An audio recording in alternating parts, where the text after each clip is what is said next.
On that crippy got me cliff high. Steam pot, heat rock, slingshot.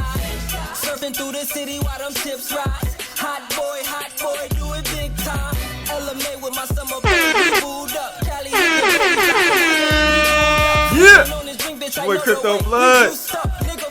Off the Chain, episode 25. I got my man Ken Bozak in the chat room tonight. Sure, he's gonna bring all the trolls in. Fucking with the ops to get you clapped back. No cap, nigga back. Stacking my corn, man, right? Tonight we'll introduce him in a second. Stacking my corn. Bitcoin. I want you guys to hit that like button. Share, get as many people in tonight. We got some really good conversations, some topics that we're going to cover tonight. I think all of us will benefit from. I'm old school, Beretta, I John from Malibu, what's going on, bro? Checking in. Make the world go round, you better get some. I don't know about minded. you, I'm a prince. I use the digital circuitry to circulate this currency. Move it with urgency, cause this straight is trying to murder me. Prefer I be in my grave while they out searching. Celebrating with my coins, niggas out here searching. Nah, I'ma wash them with I'm on the remix, people, just to let you know. I'm on the remix of the points of people come with all kind of schemes. Stacking my coin. For the paper doing anything. Truly gang. Stacking my coin. Look out for that. I don't know when they're gonna drop it, but it's gonna be fire.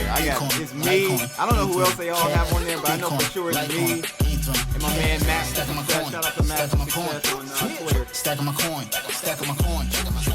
Bitcoin, Litecoin, Ether, cash.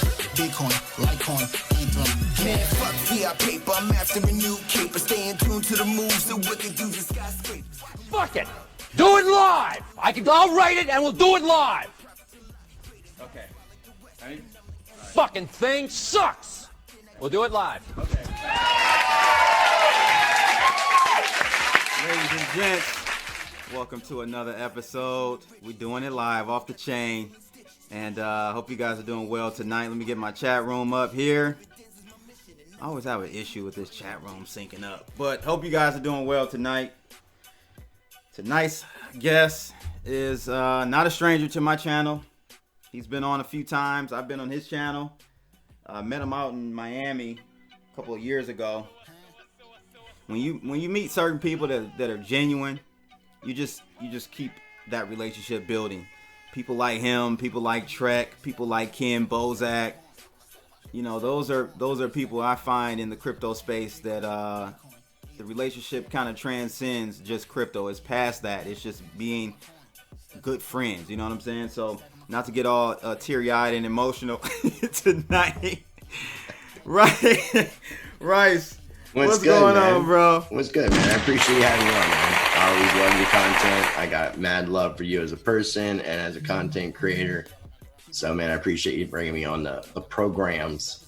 Absolutely. So what's been up, man? How was tell me a little bit about Miami. I didn't get a chance to get out there. I actually had an event for my daughter, so I didn't get a chance to get out there. Man, Miami is really cool. I'm going to actually do a recap. I put together like some footage of pictures and videos, and I'm going to do like a little voiceover. But long story short, I arrived out there on a Monday night. Most of the festivities started on Tuesday. I was picked, went to the Blockchain Center in Miami. Really cool place, great environment. They had a event called Crypto Mondays going on, and they had probably about 100 people there. So it was really nice turnout. Okay. Tuesday was Washington Elite. First day went pretty well. That night, a lot of things went sour. We got Ken Bozak in the house, and he was calling out a particular individual, Bruce, who was running Washington Elite, as charging tickets to a free event, basically. Long story short. Yo, man. So we know Ken. Ken, not again, Ken. Ken City's 3 for 3. Oh my God. Yo, Ken's the book. Yo, Ken is 50 Senators. So that made that whole event kind of go down south. So the next day, day 2 for Washington Elite was pretty much a boycott. Bad Crypto podcast is out there, and they were supposed to go live, but they decided not to. But we utilized the space, and they did a podcast that I actually was a part of, which was really cool. I think it's episode 358 of the Bad Crypto podcast. And then I went to the Versace Mansion after party for Washington Elite, which is really cool. The Versace Mansion, South Beach, Miami. Yep. And the North American Bitcoin Conference started day 3 for me, and that was a Thursday. Can't remember the exact date. It was like, a little less than a week ago. And it was a really good event, man. It was very nicely sized for the booths that were there, very quality booths and quality speakers, as opposed to having a bunch of bigger names in the space. They had more unknown people or people that would be kind of mid-level. They had obviously Bobby Lee and Brock Pierce were kind of the big guys. Right. Went to their pre-launch party right after the Versace Mansion, which was really cool. It was right by the beach.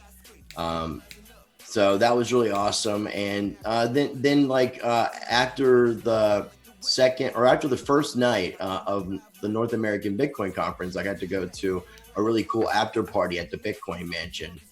Shout out to Ken, obviously, for helping me get into that. That was really cool. Got to hang out with a lot of really cool people.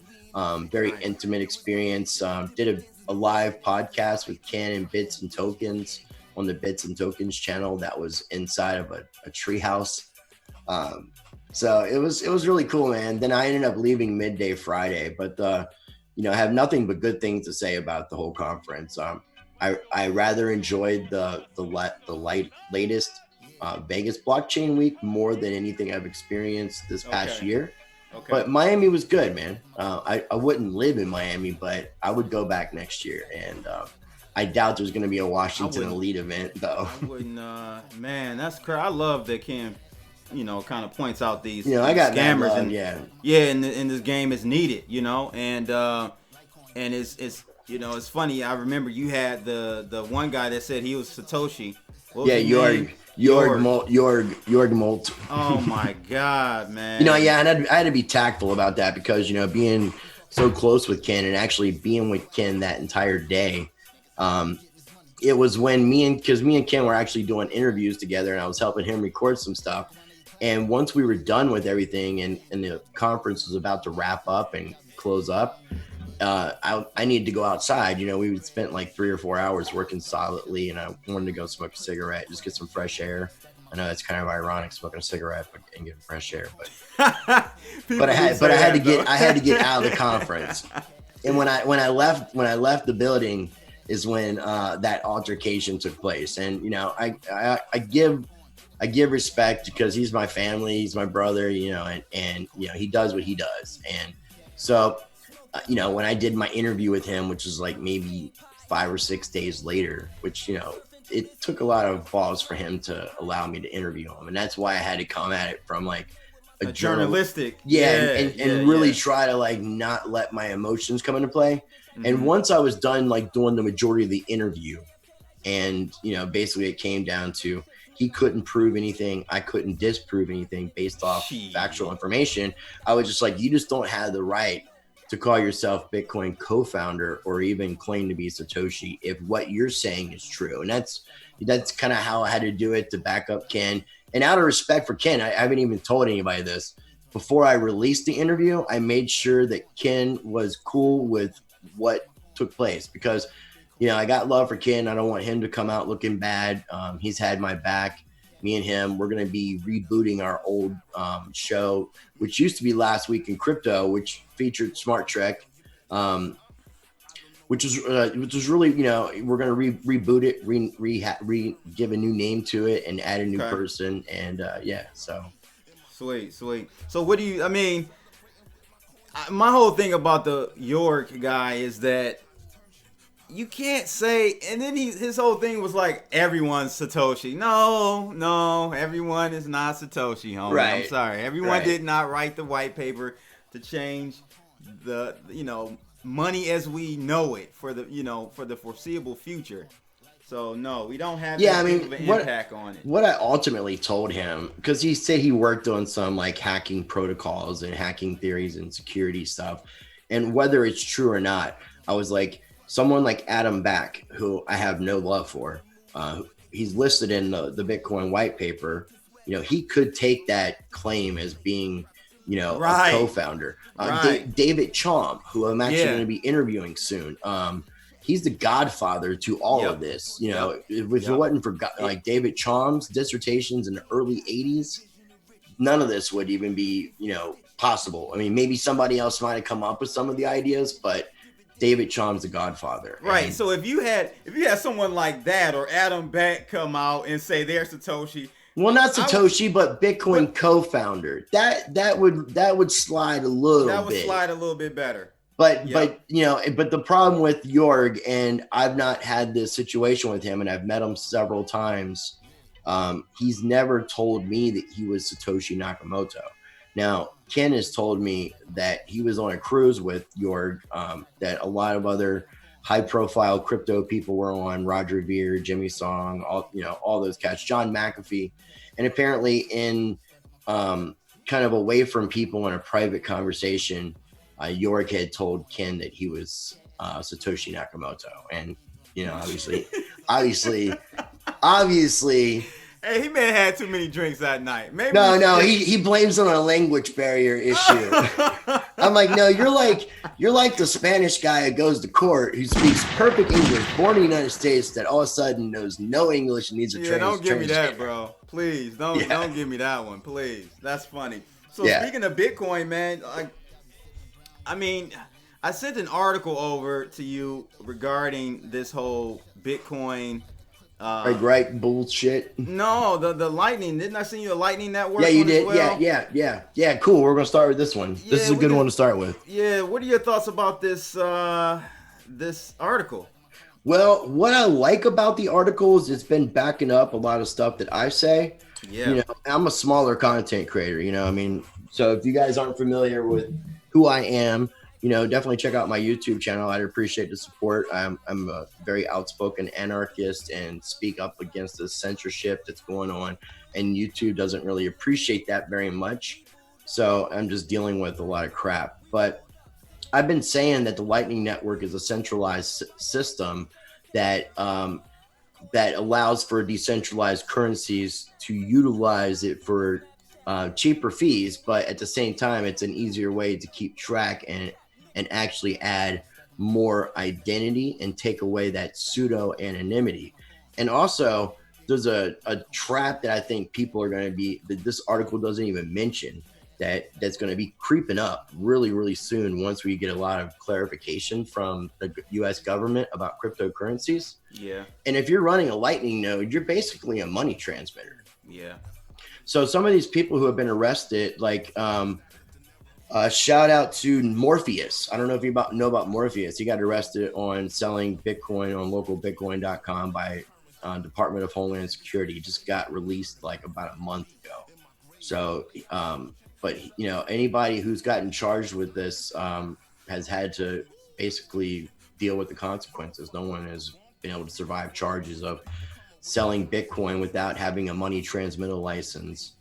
And basically, what you're doing by allowing nodes to happen is you're funneling money through a system, which would make it's a hub and spoke type of situation. Right. So once they put this regulation into place, and you've got to have and KYC is going to be a big requirement that's going to be coming. Man, this sounds like the central bank system. Well, you know, all over again. You know, when I said I have no love for Adam Back, I respect the work that he did. Absolutely. Okay, absolutely. But this guy is a traitor to cryptocurrency. He's a greedy son of a bitch. He created this company called Blockstream. In case anybody's unaware of this, he might be a co-founder, but he's the main predator. And the sole reason why, to be honest with him, we've talked about this before, not live, but yeah, we're on the same page. I think the sole reason why Bitcoin hasn't evolved is because of Blockstream. Oh my God, dude! You know what? If I had a hammer, I would say you hit it on the nail. Because, like, here's the concept here. Okay, so there is no financial incentive for a coder to develop and to make Bitcoin better. To follow the vision, not Satoshi's vision, the vision of Satoshi's white paper that was supposed to evolve. Now, with that being said, with there being no financial incentive, nobody to pay these developers to improve Bitcoin, because Bitcoin is decentralized currency and there's no, where's the money coming from? There's no development fee. that like the Bitcoin Cash is talking about introducing, and things like this that are allowing for funds to be used to help improvement of the protocol. So instead, we start this centralized company.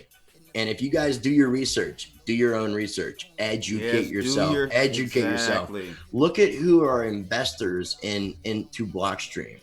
You're talking about the central banking system, the Rothschilds, the Bilderberg Group peoples. Look at this. Really dig into this and see what's happening. Now, taking that, and you have this company that can now take their profits, and they can now pay those same Bitcoin developers, instead of improving the Bitcoin protocol, keep Bitcoin limited on purpose. Keep it throttled on purpose with the 1 megabyte blocks and adding SegWit, which does X and X and X, but don't improve the block size. And that's where the Civil War came in with Bitcoin Cash, and how Roger Ver came involved and became Bitcoin Judas. Which I encourage people to check out my interview with Roger Ver. So with that being said, now Blockstream can pay these same Bitcoin developers to not improve the protocol, but instead to build like things like Liquid, which are basically side chains, and fund the Lightning Network and improve things like the Lightning Network. Adam Back has actually just recently come out saying negative things about the Lightning Network, because I think that now Blockstream is going to try to create a competing solution to the Lightning Network that they then can obviously profit off of. Exactly. Which makes it obviously technically a smart business move to keep Bitcoin stifled and throttled, so that they can profit off these other elements and say, oh, no, it's better. But no, that is not what the white paper of that Satoshi Nakamoto created. Now, we'll get into some Craig Wright stuff. Yeah. Craig Wright was part of that group. Mm-hmm. I hate Craig Wright. Mm-hmm. I've been blocked by him. I have no respect for him. He's not Satoshi. He didn't write the code. He's more of a wordsmith. A groupie. But he was part of the group. I can't refute that. As far as all the research I've done, he was part of the group, but he's not Satoshi. And if you got something you want to add to the Lightning Network stuff, go for it, or we can segue into Craig Wright. Well, what I want to ask you about though is, do you know what's your take on this Salochi guy, the Paul Leroux individual that was, and we can't deny this. Paul Leroux, I don't know if you know about him, but I do. Okay, he's locked up right now, right? He's locked up for life. Yeah, there's a lot of things that could possibly put him in that situation, but it's not limited to one person. No, it's not. And there's no connection. But I brought him up, Rice, I think a couple streams ago when we were talking about this whole Craig Wright thing, and his name, Paul Leroux's name, was actually was supposed to be redacted, but they forgot to redact his name in the evidence and with the court case he's got down in Florida, that Craig Wright has down in Florida. So Paul Leroux definitely has something to do with this whole situation, in my opinion. And I'm not a conspiracy theorist, but I think that early on in the game we had a lot of government operatives come into the game and get involved in the situation. And whether like Adam Back is somebody like that, I don't know. I'm trying to do an interview with Dimitri Buterin, because nobody really talks about him, and I think there's a lot more to his story, and that's the whole nother issue. But him being Vitalik's dad, one of the co-founders of Block Geeks in Canada with Amir Rosic, who I did an interview with, there's something there. I mean, Vitalik, he was groomed for this, which makes me think his father probably is more intelligent than his son. Oh, okay. Well, what about Dan Larimer and his father? Well, see, I don't know who Larimer's father is. Larimer I've been trying to connect up with, because up until EOS, and I know you're an EOS person, okay? So I'm not dissing on the EOS. That's all good. Everybody's got their own opinions. But I got love for Larimer's work. Yes. But I'm not sure where his head's at. He claims to be an anarchist. Yeah. But he's maybe an anarcho-capitalist, maybe. Maybe. But because did you see the video or interview he did with it was actually a really good interview he did years ago with Jeff Burrick.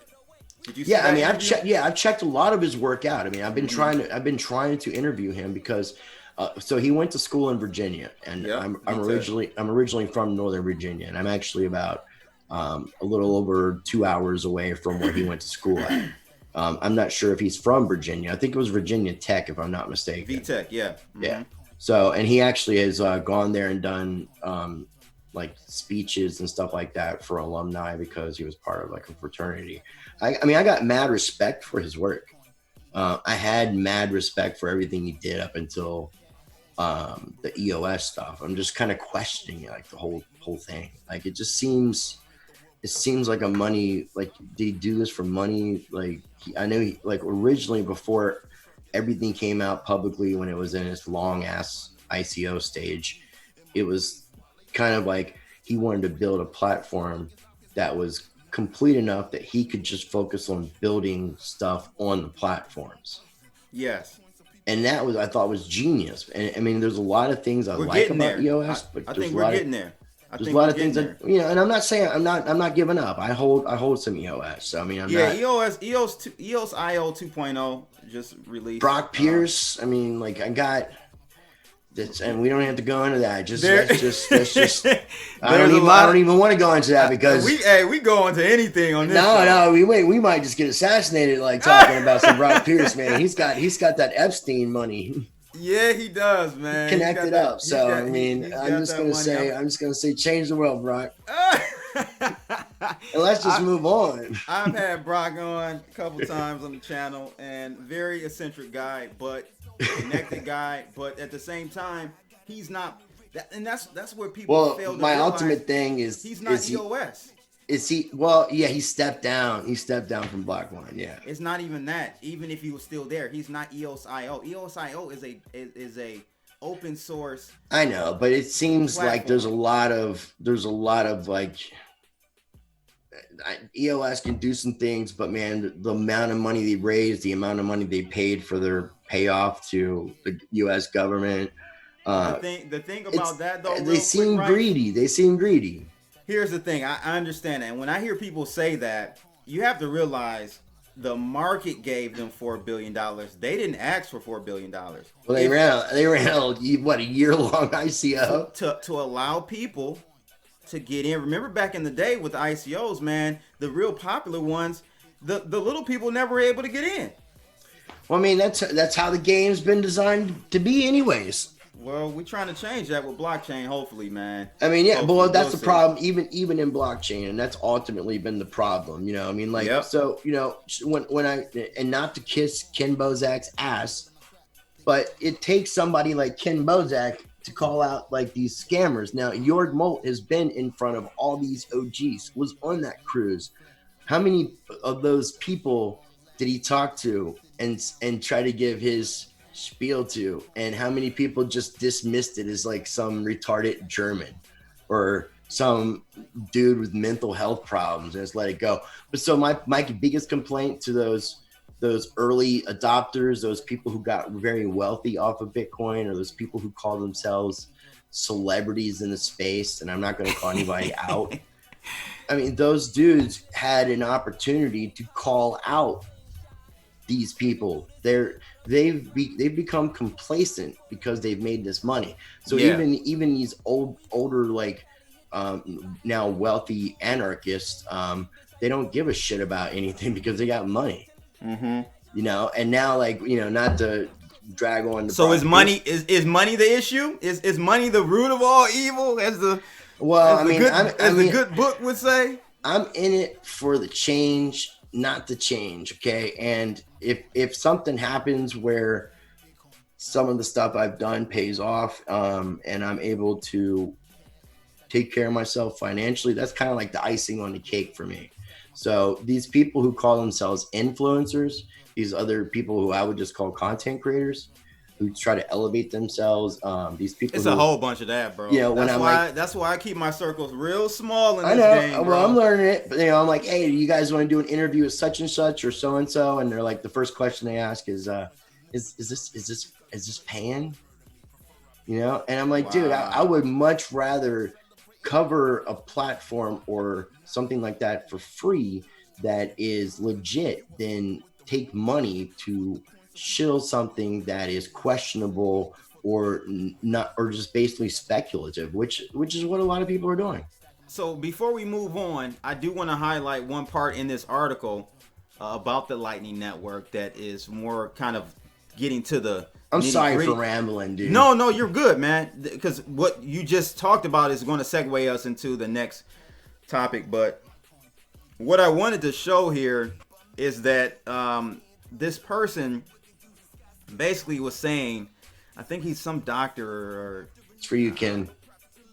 some technology expert guy, right? He said that basically that Lightning Network's privacy preserving nature did not have a strong argument for it, since various transaction paths on the Lightning Network only consisted of a single intermediary because of its small world nature.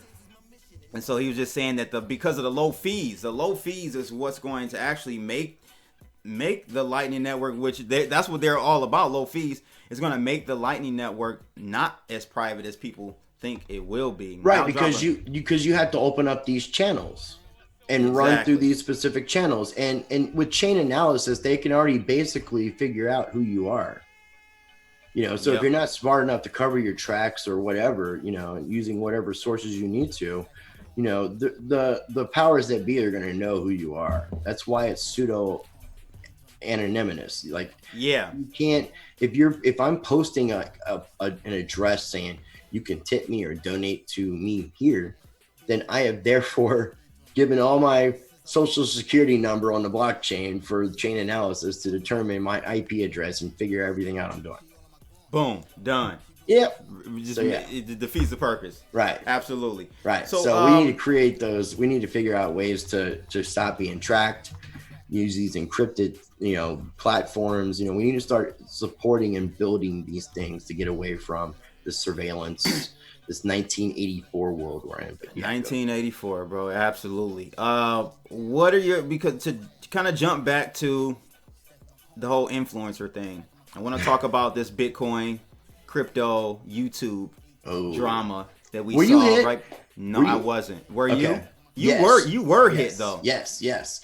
And you know what was weird out of that? It sucked, but for me, it was kind of a blessing in a way, because all the other people that were hit were a lot bigger channels. Huge, some of them huge channels. I'm on tech. Right, and and like Crypto's News. Shout out to Omar Bam. You know, put together a list. You know, and I was on that list. The cool kids list is what Bozak got it. That he didn't get on, smoking weed on his channel. So the irony of that. But the thing is though, I brought this up because it's happening now again. It's happening again, and then I saw you were really promoting, like, what is it called, float or flute? Float. That's okay. Float. So I've been promoting a couple different platforms. I encourage you to back up your stuff on as many different decentralized platforms where you can share your content, like your videos. I'm on Library, LBRY, and that's my go-to. I heard that interface is not great though. I was seeing a couple people in the influencer. Well, I mean, I've been using it and I like it. I mean, like, I know like there's going to be a lot of changes coming. But as far as like you can download an application where you're actually has it on your computer, where you're kind of acting in a node sense, which is really cool. And then they have their web version, and then they have an application for iOS and for Android. And having an iOS application is obviously a big deal in crypto, because iOS is obviously restrictive about a lot of the applications they have, period. But especially in the crypto element. So, you know, when you see things like that, you know, it's very, the thing I will tell you with my research, and you know how I am, like I like to hound dog this thing. Library right now is the most decentralized content sharing and publishing platform you'll see. And if you watch my interview with their CEO, which I just did recently, you'll understand all the logistics of why it's more decentralized. And something like DTube, which I'm on, and BitTubers, which I'm on. I'm not on BitChute yet. And I'm probably not going to because there's just so many to spread myself out to. It's just very time consuming when I'm doing it by myself. What about D Live? What do you think about D Live? D Live, I'm thinking about like using to just do like some like very random live stuff where I can just like sit here and, you know, drink some wine. I'm in North Carolina drinking wine out of a mason glass. So some Scumpernong wine actually, which is a really sweet grape that's here in North Carolina.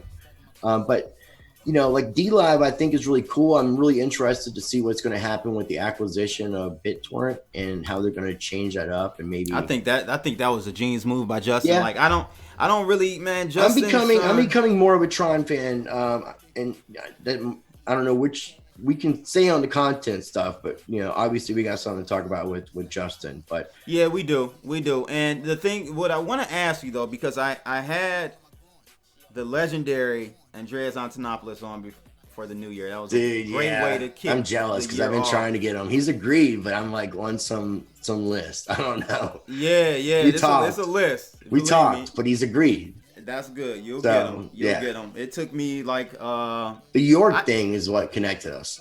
Pretty much. Because he knew. Because you know he's been calling out York. Which shout out to Andre, the only OG in the space. The only one. That's I gotta say that. All the other people wouldn't say shit. Fucking shout out to Andreas, man. That's why I love him, man. Like he is true to himself, true to this game, and I really appreciate that he hasn't changed at all. Like ever since I've watched him, he's still been consistent. But what I want to say is, we had this conversation. I brought this up with him. I'm like, yo, Andreas, man, I'm with all the decentralized video platforms and everything, but what real purpose is it to go over to those platforms when we're still in the adoption phase? We're trying to get people to understand this game, to understand why they need to flee the Federal Reserve. We would be preaching to the choir, right? Well, if we all migrated over to there, it would just be preaching to the choir. Okay, but have you heard of this story about this awesome guy named Johnny Appleseed? That's my best friend's name. Do you know what Johnny Appleseed did? Do you know what John Johnny App, Appleseed did? What up, John App? Johnny Appleseed would go around and he would like plant these apple seeds all around. And you know what happened? These apple seeds grew. That's what we're doing. We're just planting seeds, brother. Okay, but what I'm saying is and we're backing our shit up. Okay, because for me with library, and the reason I'm going with library is because when I had videos that were taken down during the purge from YouTube, DTube was my go-to. Now, I don't know if you use these platforms, but it takes a long time to upload a video. It takes a long time. It's very time consuming, right? IPFS, yeah. Right, very time consuming. So they added this tool where you could copy and paste your link from your YouTube channel and it would upload it then. Yep. And transfer all the information. It was good to go. I assumed everything was good. Now, you know what assuming does, right? So here it is, Christmas Eve, and I get my warning, 3 videos removed. I go on DTube, and those same videos, because like the last 10 videos I uploaded or so, I started getting lazy and using that tool. And one of the videos was recent. It was my interview with Colin Cantrell from Nexus, and I went on DTube, and that video was gone. It was gone. So I made that on DTube. So I'm using the downloader tube or the link tool that they have. Okay, where you're just putting in your link, so it doesn't transfer it permanently. It's just basically storing the link. I got you. Okay, yeah. Store it like Steam it. Like embedding it. That's what Steam is. I do. Yep. So it's not immutable. No, not immutable. That's what I discovered. So library said, "Well, we're immutable." I'm like, "What do you mean?" So I explained the situation and like, no, once you transfer your stuff over from YouTube, and they have a YouTube partnership, which is really cool, and they pay you as a content creator now every 30 days. So I've been on it right under 30 days, and you get paid X amount for your transfers and all that. Okay. And like hold your thought. We got a caller, Rice. Caller on the line. It's your boy Crypto Blood. We got Rice Crypto on tonight. This is my guy. Who's calling in? What's going on, bro? Oh, Trek. We got Trek on the line, people. Yeah, my brother, man. What's going on, man? We talked about you earlier. Yeah, I hit him up. I was like, yo, join on. I was like, join on if you can. So he finally did get a chance to get in here. So what's good, man? Tell me. No, I was trying to find my headphones, and that's what took me a minute. Dude, much love, brother. Sorry. It's been a long time. Yeah, Trek. bro. Yeah, we do a lot of DMing tag, yo. You have no idea. I'm trying TV. to normalize. Let's talk the next day or two for real though. Hit me up. Yeah. I love you, dude. I miss you. Oh, yo, I talked to your boy Eric. I talked to Eric the other day, so we definitely got to talk. Oh yeah, mad love. Hey, shout out to Kool-Aid. That's something that's coming, blood. I'll school you soon. All right, cool. Yes. So what's good, man? What's going on, Trek? I don't know if you've been listening in on the conversation so far. I came in on the part about the fake Satoshi thing, and then when y'all went into the I guess there's another session of the culling going on in YouTube. Yeah, I haven't been on YouTube real heavy of late because now I'm really into this whole audiobooks and build. That's my new hashtag, audiobooks and build, bro. Hashtag so, it. like, I was just listening to the new version of the Economic Hitman. Like Great that book really kind of great book. It'd be right up your alley, Rice, for real, because like he really hit some like points. Would it really be right up my alley? Can you see? Yeah. There we go. He already got it, Trek. Confessions. Like five steps behind, Trek. Yeah, we just ain't talked in a little bit, brother. Here it is. All right. Okay, right here. Right. Right beside the creature from Jekyll Island by my friend G. Edward Griffin. That was a good one. I need to try to get him on, man. That was a good book. In the He got a lot of hate for that book though. What's up with that? Like saying that he stole a lot of the haters. You know what I'm realizing, bro? Seriously, like real talk. Anus. What I'm realizing. Yo, he has a new one though. He has a new one that has like an extra chapter or two in there. That's what I got. I got the version 2. It's a thick book. I don't want to pull it off my shelf because like my green screen keeps looking all wacky. It just seems like the real people in any industry don't get the love, man. It's like no. You know what the problem is, dude? Because you messing up people money. Here's the problem, and everybody can relate to this, man. Because we're really street people. You know, the truth hurts. It does. People like to hear what they need, what they want to hear, right? Yeah, man. That's what it is. That's why they're still living in that matrix. Right. Like here's how I'm looking at it. You have it where 3 things are being hit, right? And it's on 2 different sides of the spectrum in regards to if you messing up people's money or people's power position, like of course you get no love. So if I can't make money because you're over here telling the truth, like nah, I can't have that. If I'm over here losing my my social capital or my position of power because you actually tell them what's going on and how I might be scheming or how I might have done some like questionable things, no, we can't have that. And then you have on the other side of the spectrum, the people who want to, continue to be like believers in the system and just like, well, that's not bothering me. I don't need to worry about that. Now you disrupting them and making them feel uncomfortable because you're telling them what the reality of the situation is. So, dude, preach on. You know what I'm saying? Like, you're not gonna get any love. Like, and I told you a while ago, CV, like I look at this thing now, for what I see going on in the space, and it's just like, okay, there's a certain level of if you coming in now, because I think that the 2020s, the 20s decade is gonna bring us a new wave of content creator, influencer folks, right? We're gonna get rid of the titty suckers. I hope so. But the thing is, to tie it in really quickly though, like you know, with this, and this is more toward Rice, you know, with this second culling. I don't even call it a culling. It was only a few people. I checked my affected. email. I haven't gotten anything yet. Yeah, but this second YouTube striking thing is going on. The first one, it just kind of showed. It cast a light on a lot of, to me, people's motives. I don't know. It's just did it to you a little bit. You saw a lot of community building. You saw the community building with the right people. You're seeing people who are in this for the right reasons, and you know we're gonna start shedding the fat with the influencers and keeping the real content creators. I mean, this 2020 is gonna be a big year, man. We got more stories to talk about. The collaboration, and that'll come up in some of the stuff we're gonna talk about. Collaboration is gonna be key in this space. You know, the whole collaboration for sure. The one coin to rule them all mentality is going away. Not gonna work. It's going away. It's going away. I mean, people have been bitching and complaining about all this tribalism and all this like maximalism of whatever camp you're in. We got the same goal. Okay, so as many projects. Okay, I'm gonna argue a little bit different, bro. I'm gonna argue a little bit different. This is why I love you, Trey. Here's why I'm gonna argue different.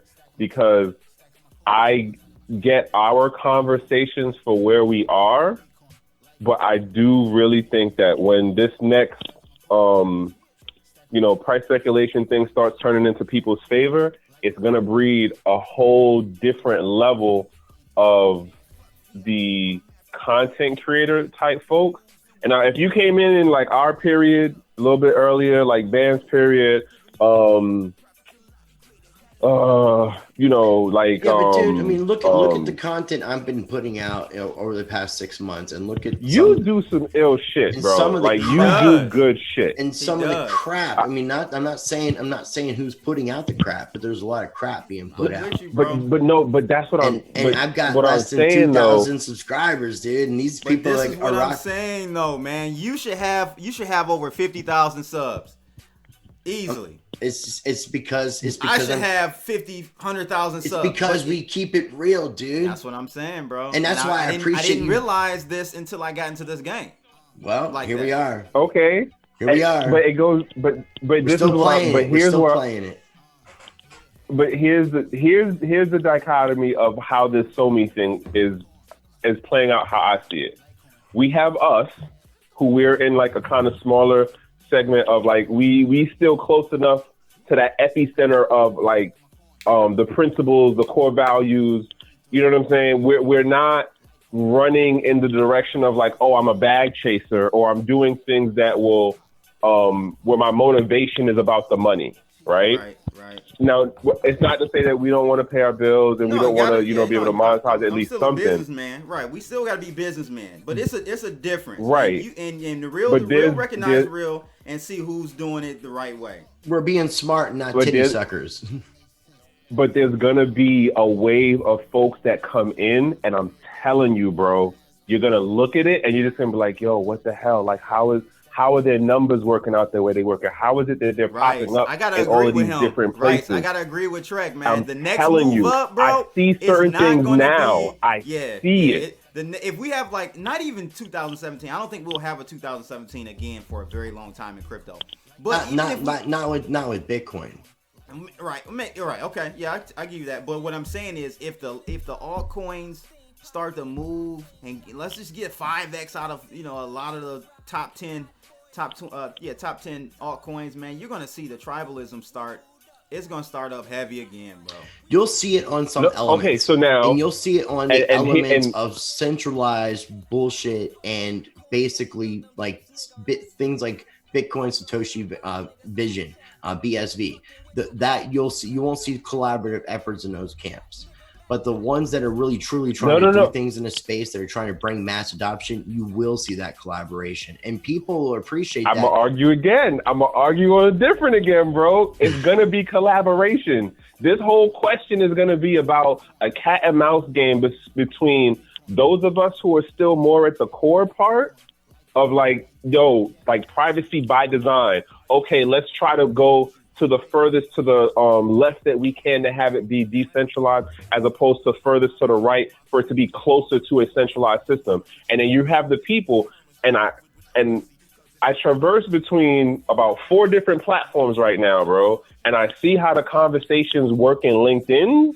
Yeah, because you're and what working the that LinkedIn group thing. looks like. You're working that bullshit. But yeah, How does crypto and LinkedIn?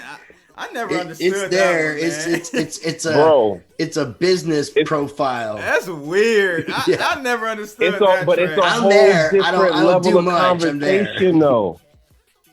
Trek's But work. understand what I'm saying, though. Trek is trending on LinkedIn.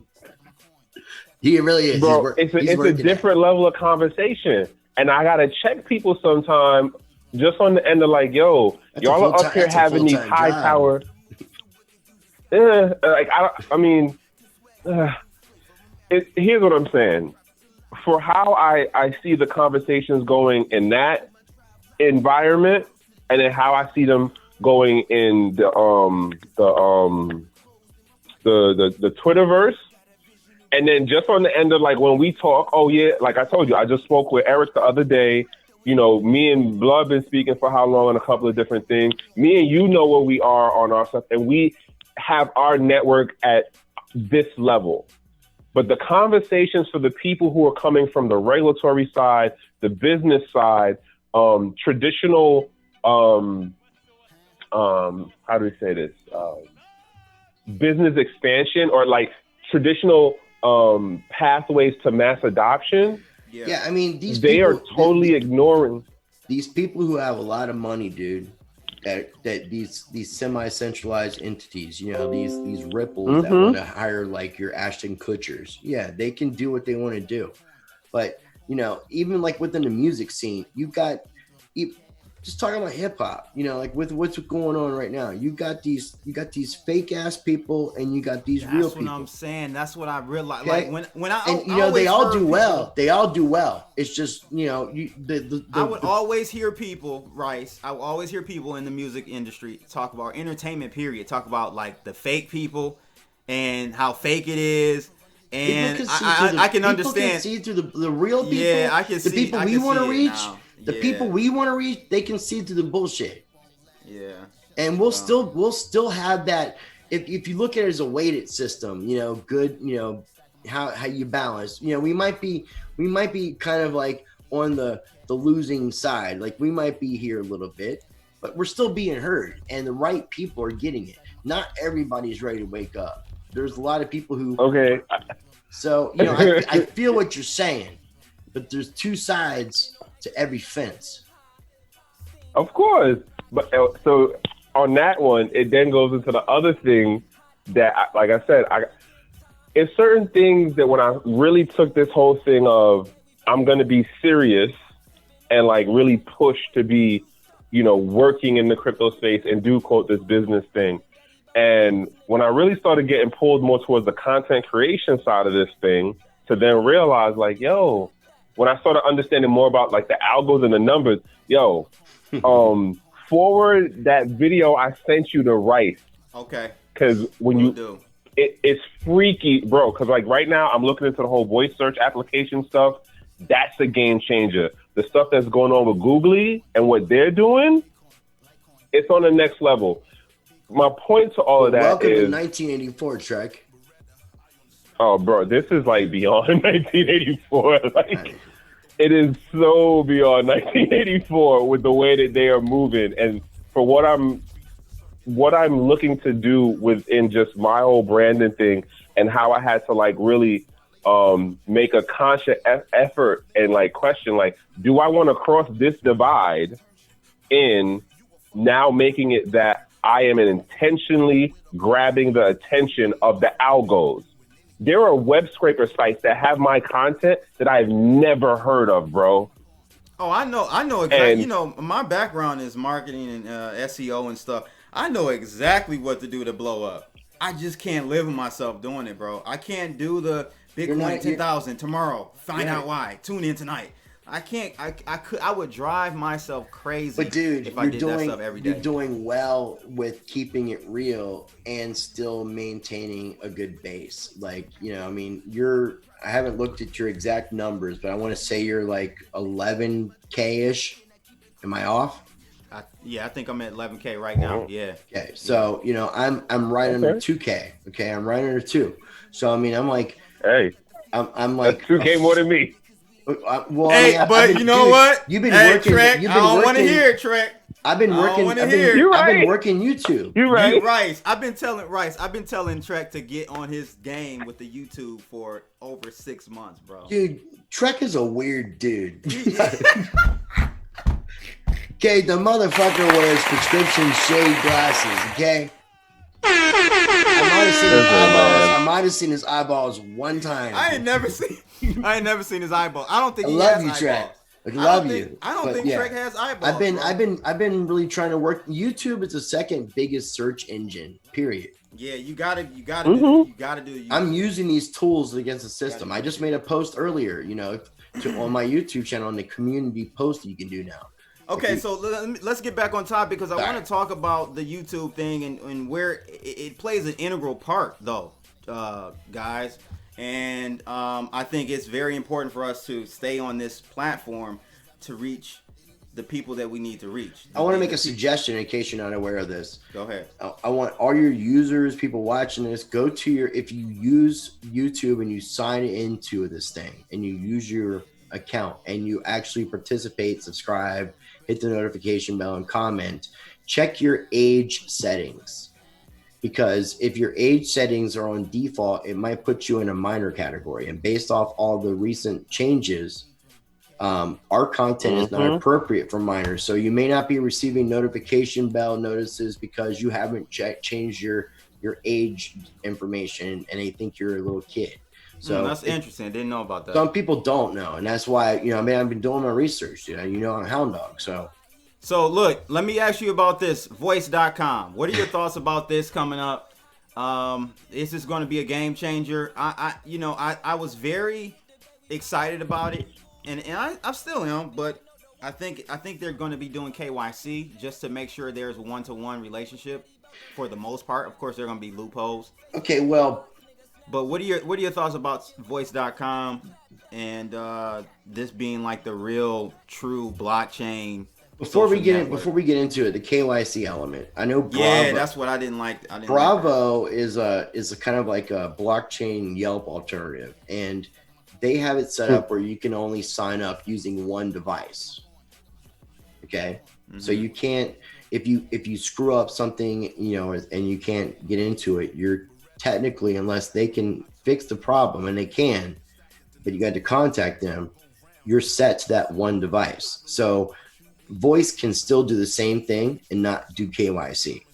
Just to move beyond that, I think you might have been refuting some news that came out. I think I might have saw man. So I had heard that when Voice launches, it wasn't going to be utilizing the EOS blockchain, that it was going to be on some sort of like centralized kind of. Wait, that was a tweet?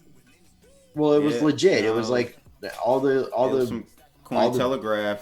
All the media sources reported it. Yeah, they caught on like wildfire and spread that and I haven't caught the other end, so I'm glad you brought it up. Are they going to be using this test net centralized thing? So in beta mode, moving over or no? what? I mean beta. It's going to be on a closed beta test net of EOS.io for their beta. Then they're going to roll it out when it goes live. And this is normal production.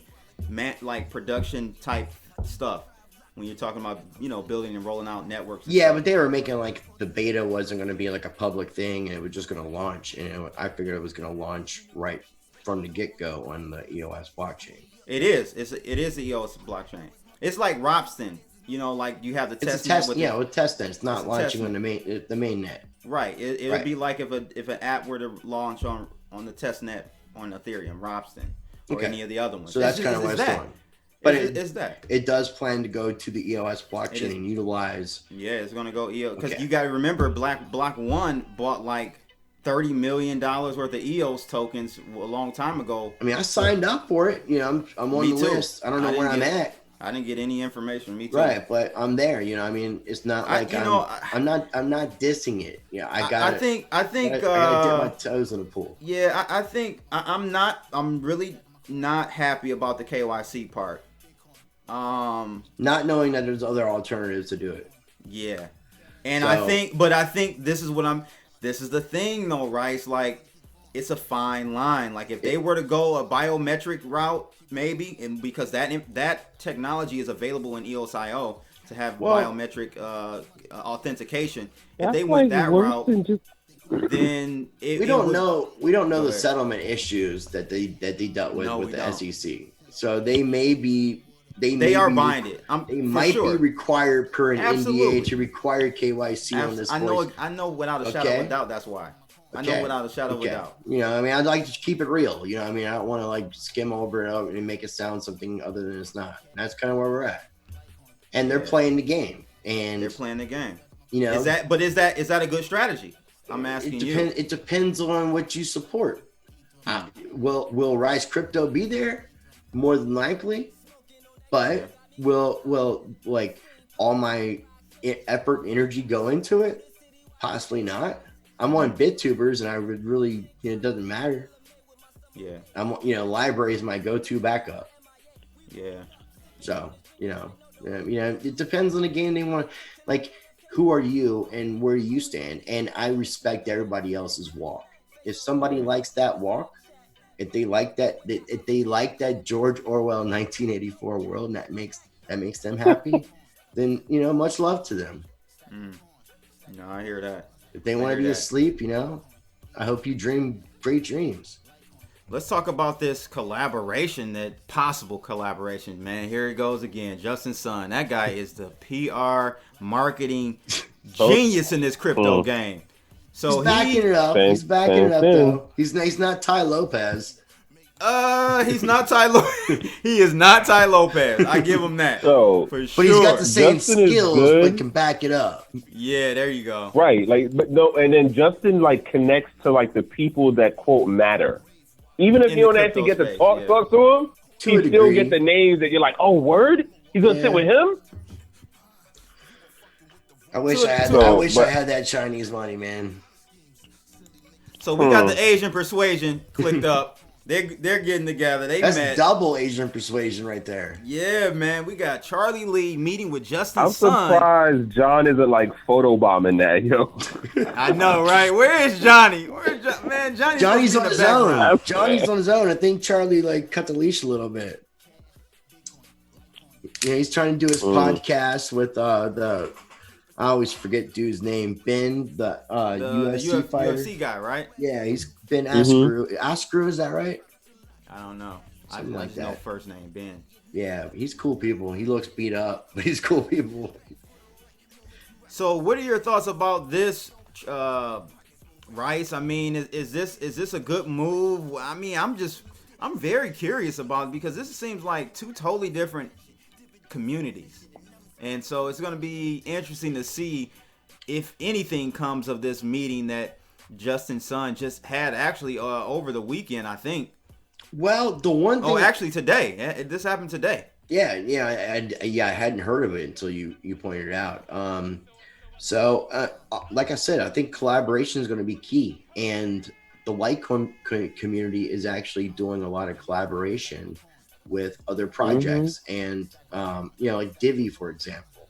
Divi is going to be working out atomic swaps between Divi, Bitcoin, Litecoin, and different stable coins. I mean, it's going to start out with Bitcoin, and they're offering a fintech solution.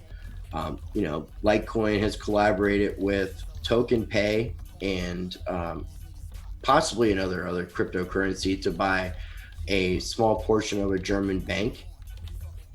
So, I mean, that's why I say collaboration is going to be key amongst the decentralized cryptocurrencies and its communities. If you're a Ripple, you don't need a community and you don't need to work and be collaborative with the whole space. But if you're working towards mass adoption, the tribalism is going to turn some people off. It already has. That's why we haven't grown to the capacity that we. That's why I'm saying I think collaboration amongst the real projects, we're the real content creators. I'm just curious to know what exactly they would be doing together. Litecoin is strictly a cryptocurrency. It doesn't have any smart contract Yeah, capabilities but or look anything. at Litecoin lately, and I'm a big Litecoin fan. When I first got involved in crypto, I mean, Litecoin was That was besides my first Bitcoin. altcoin. Yeah, Yeah, that's my how. first altcoin as well, and Yeah. I'm big supporter. But Yeah. you know, I mean, aside from like possibly adding Mimblewimble and ultimately being a testnet coin for Bitcoin, like what are they doing? You know, I mean, Nothing. there's some payment solutions. You know, and there's a lot of people with that. So I mean, Yeah, there's a lot of people you with know, that. how are you actually differentiating yourself and trying to actually build that mass adoption? So I mean, like piggybacking with something like Divi in a way. It builds What is Divi up. Divi? I've been hearing like Bitcoin Ben talking about it on Well, Twitter, and there's some. I don't know. Tell me a little bit about Divi. Well, quickly, like the first thing, like before they go into like Divi 2.0, they've got this one-click master node solution. So they're trying to make crypto easy, and they're getting ready to launch their 2.0 version, which is going to have atomic swaps, which the first coin will be Bitcoin built into their wallets that has the one-click master node. And they're also going to be releasing this on mobile versions, so you can actually run master nodes and stake using your mobile phone. So they've actually patented this technology. There's a centralized corporation that's bought a fintech company, so they can actually offer iBanking, not true banking. So they can actually have debit cards where you can do a certain monetary limit. It might be like something that equates to like $1,500 a month in US dollars. But when you put that in global terms, and we talk about banking the unbanked, and you got these people in Asia, in Africa, South America that don't have access to banking, that's all they need. Yeah. You know, and if you have a one solution wallet where you have atomic swaps with multiple different cryptocurrencies and stable coins in your native currencies where you're at, and it offers a debit card banking solution, I mean, like what project wouldn't want to like partner with that? Yeah. What are your thoughts That's a lot about? going on. Yeah, it sounds like a lot going on there. It's pretty what's up. So what do you think from? Because in business, right? Typically in business, you have a partnership. It's give and take, right? Mm-hmm. You don't go into a partnership without both parties seeing some type of mutually beneficial reason for doing it. What would be Justin Sun's reason for partnering with a cryptocurrency coin like Litecoin? I'm just thinking about it. Reputation, respect. Okay. Charlie Lee's OG. Yeah. You know, I got That's a a lot. good I point. got a lot of love for Can OG. I jump in on It just this kind one? of backs up. Oh yeah, Trek. Go ahead. So, like when you brought it up and showed the picture, I was just like, wait, I can see Justin reaching out to him, but why did Charlie agree? Yes, like, same here. Like he's a traditional, computer engineer dude. Like, so he has 101 like technical ideas going on. He's a program guy. Like he's a project development guy. But he's also here comes this. He's also the fat kid in school that wants that attention now that he's a little older. You think so? I'm not. I don't think so. Charlie likes it. Charlie is an eccentric guy, man. Yeah, but he likes like, dude, like we saw him at World CryptoCon stand in line to get his pass. He didn't need to do that. But that's what I'm saying. Like he did it because he wanted that. He wanted that little bit of attention. He wanted people to go up like, "Hey, Charlie, why are you here standing in line?" Nah, I think opposite. I think he thinks so cool. little of himself. No, he don't even realize who he is. He's cool, but he knows who he is. He's just really dorky and doesn't know how to display it the right way. Trek, what are your thoughts? How do you not display? Like, I don't even. Okay, that's an interesting one to wrap your head around. Me and Ken had a really unique experience where he gave me and Ken his badge for a magical crypto conference to go get him food. Like, I can see it though. Cool. He feels cool talking to Ken. Like talking to Ken makes him feel cool. I know, right? But you're proving my point. That's what I'm saying. He's trying to be cool, is what I'm saying. Like Justin's son does a great job I of like that. drawing Justin attention. Tron. Yeah. Justin Tron. Justin Tron, he does a great job of like drawing attention. Yo, to that himself. needs to be a meme. It does, bro. Justin Tron. We just created tonight. What were we gonna say though, Trek? You had a comment on it. If you look, okay, this is like total me making my two stats on projection, right? If you look at it from Justin's point, it's like, here's someone who's held in high regard on the technical side of the space. I get that cross branding, and this is a total big ass assumption.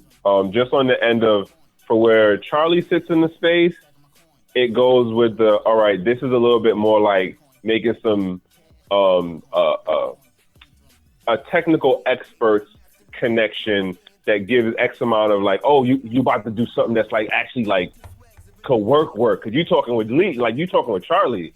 You know what I'm saying? Mm-hmm. And then on the Charlie side, and again, this is a big assumption, but a number of times that I've come across him,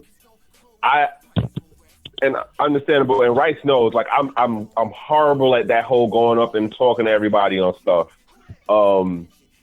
But I don't get the impression that it's necessarily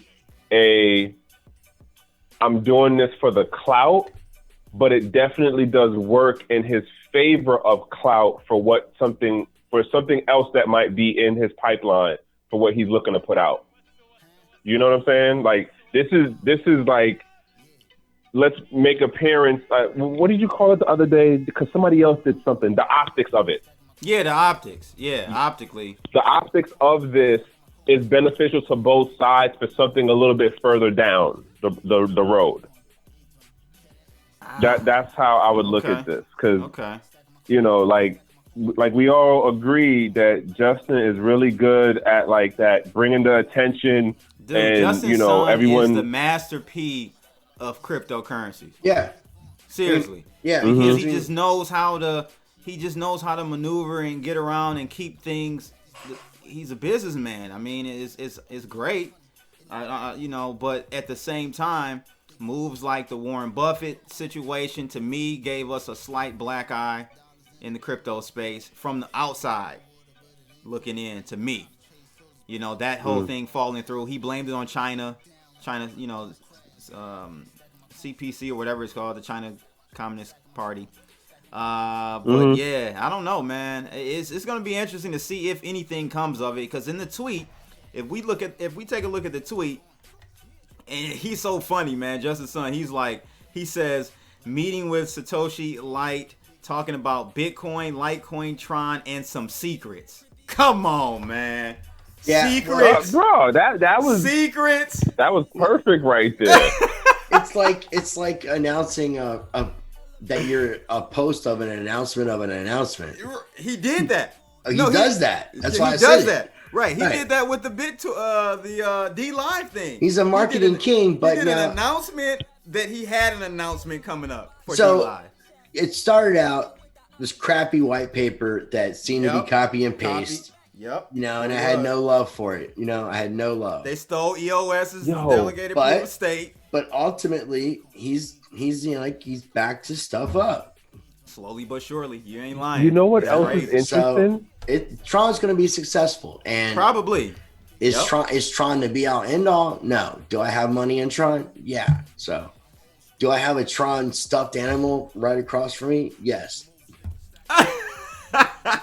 What were you about to say, Trey? So something that I've recently started paying more attention to, and getting back to paying more attention to, and I've brought this up to you before, CB, about how you have Western personalities who don't garner the same level of attention in the Eastern communities, and then you have Eastern personalities who are like that whole we're multiple communities in a bigger community, but there's certain personalities that cross over. I'm curious on the end of, yes, we all know Litecoin is a legacy coin, but how does Charlie Lee as a personality within this space, how is he taken in the Eastern personality? Because is it that just because if you notice and if you look at who he pairs off with, it's personalities that are big in the Western culture, in the Western hemisphere. Like, give me an Asian person. It's psychological for people to flock to the same color of their feathers, man. Yeah, I mean, for sure. You know, not like a racism or no, thing, you're but right. It's just No. You know? This is I bring this up on the end of this is just something that I'm noticing more so because of what I'm doing on my side of my Somi stuff. They're both Chinese. And, for example, the Chinese are up to some crazy stuff, so that's all that solves that problem. No, but I'm gonna give you an example of something, right? So, for example, TikTok in the U.S. gets more content that's silly, like nonchalant BS stuff, right? And gets higher viewer and Ejimo likes for that kind of content. But the sister version of that in China gets more likes and attention for the educational content.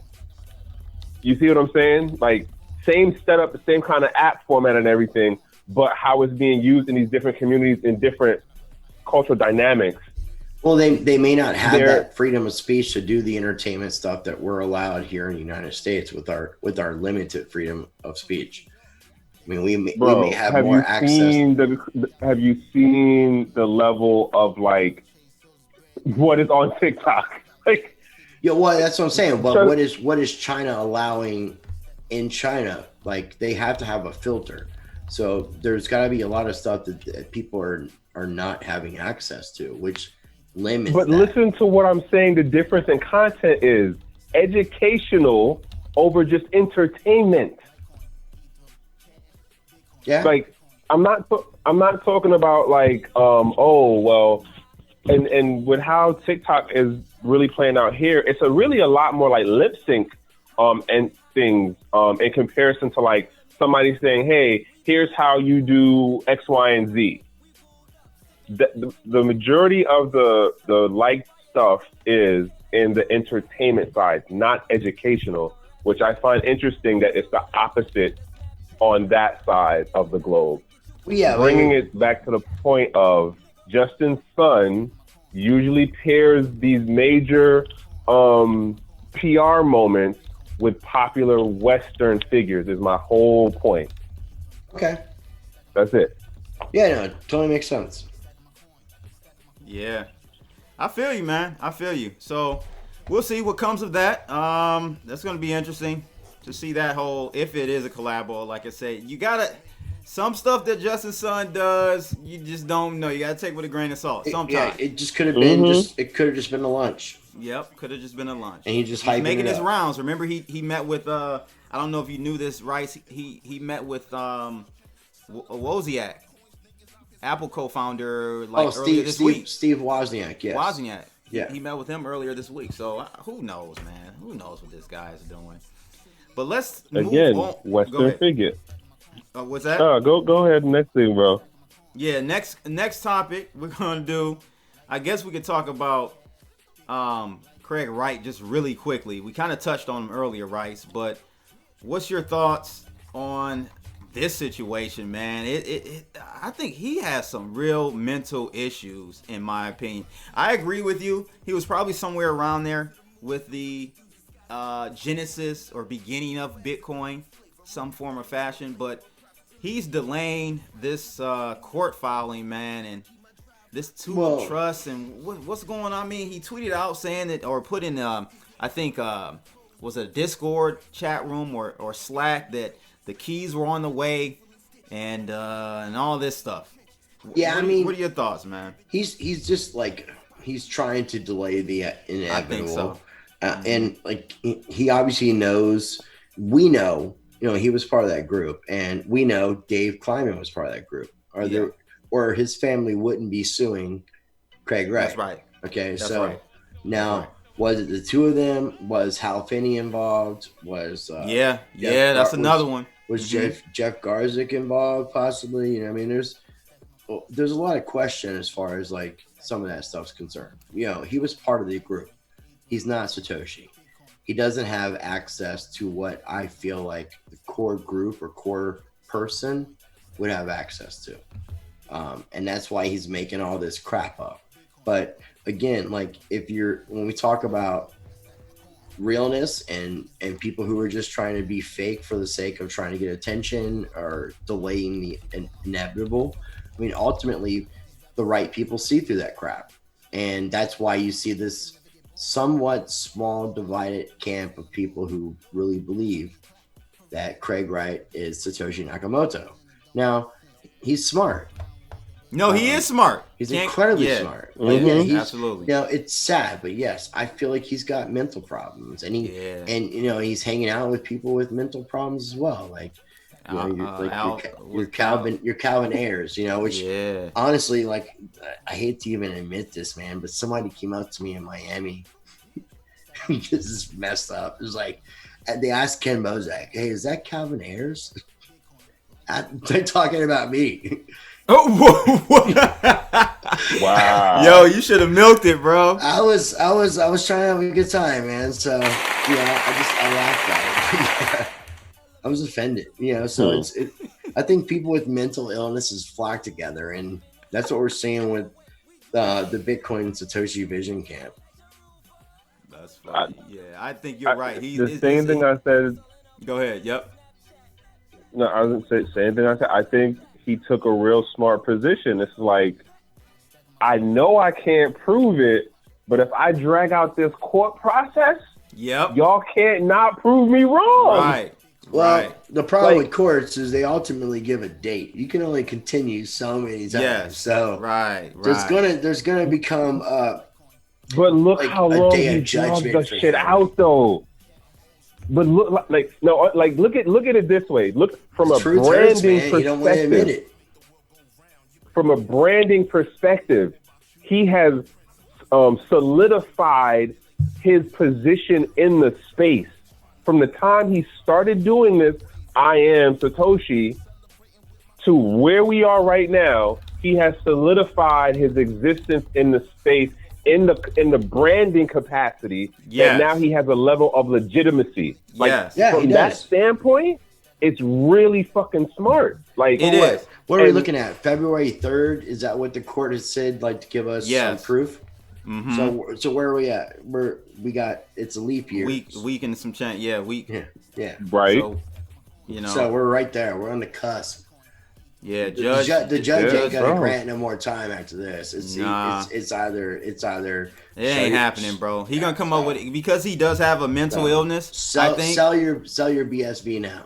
Yeah, I would buy the rumor, sell the news on February 3rd or before February 2nd. I would be selling if I were those individuals. You gotta pop. Go ahead. Not financial advice, but not financial advice. I'm not even bringing anything up on that part of what y'all said. I'm just saying, I think that if the goal or the agenda was to delay this thing out as long as possible until his camp could solidify him being a part of the space, it worked out beautifully. So now the question for me is, all right, what's going to happen? What are you going to market or what are you going to push on after you have like officially exhausted your last resource to be able to be like, I can quote, prove it. No, like you're pushing that as a narrative, but you know you can't. So what is the end goal after? At that point, BSV becomes Australia. And it becomes that place where a bunch of prisoners were sent to live. That's ultimately. I don't know, bro. He'll continue. He will continue. There's gonna be a pivot. He's insane. He is insane. No, like he's not. But, okay, so Trey, what is he gonna pivot to? What can you pivot to? I have no idea, bro. Your whole PR, your whole existence in this game is that you've been Satoshi Nakamoto. He should at least went the York route and said he was a co-founder. There you go. Exactly. Right. That would have been the smartest thing to do, but he went all in. You can't back out. You can't back out. Low key. Right. Hey, yo, Rice. Low key. If he would have said he was a co-founder, I would have believed him because he was around. Yeah. Like he was in that circle. Yeah. I had to give props, just like I give Adam back props. what did I say to you? I said this to you like a couple of months ago on CB. I said it was after a Canada trip, and I was like, yeah, somebody said this to me about people starting to pivot their positions on like their talking points and like X amount of the collaboration stuff that was going on. And then when I came back, I started noticing it. Yeah. I'm not saying this isn't exactly for him, but it's assuming all the resources are exhausted, if there's not something already in play or in plan for him to be able to pivot a certain way to then still remain relevant, because he don't got to be the number one person. Yeah, but dude, when you all go, you got to do is just still. When you go all in and you got poker face, and you ain't have nothing to back it up, like Done deal. like Back what yourself in the really, corner. really, like where does it go? But no, right. That's where- hold on. that's why I say Here's what Australia. you're forgetting, though. Here's what you're forgetting, though. That is his whole ordeal is only understood and consumed and like, all right, we know, you know what? Don't touch that. That's Ebola. Leave it over there, right? What happens to all of the people who get in the rest of this decade and the decade after that who don't know about all of the back stuff?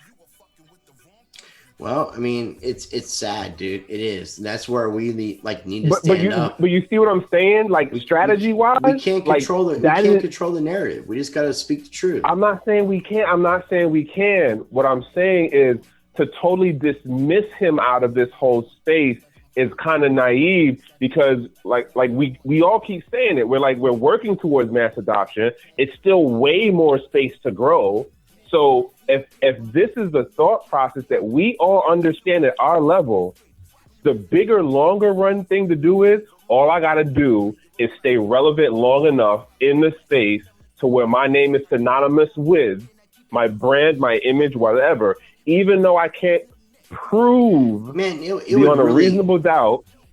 He would have to come. I ain't saying he that smart, but he would have to come clean and beg forgiveness and no, then he become wouldn't. and then become. He a would titty not, sucker. because he's not going to have to do that, because all the people who are going to come in after us will not understand in full context all of what happened. That's up very to true. That coming happens. into February. That happens on YouTube too.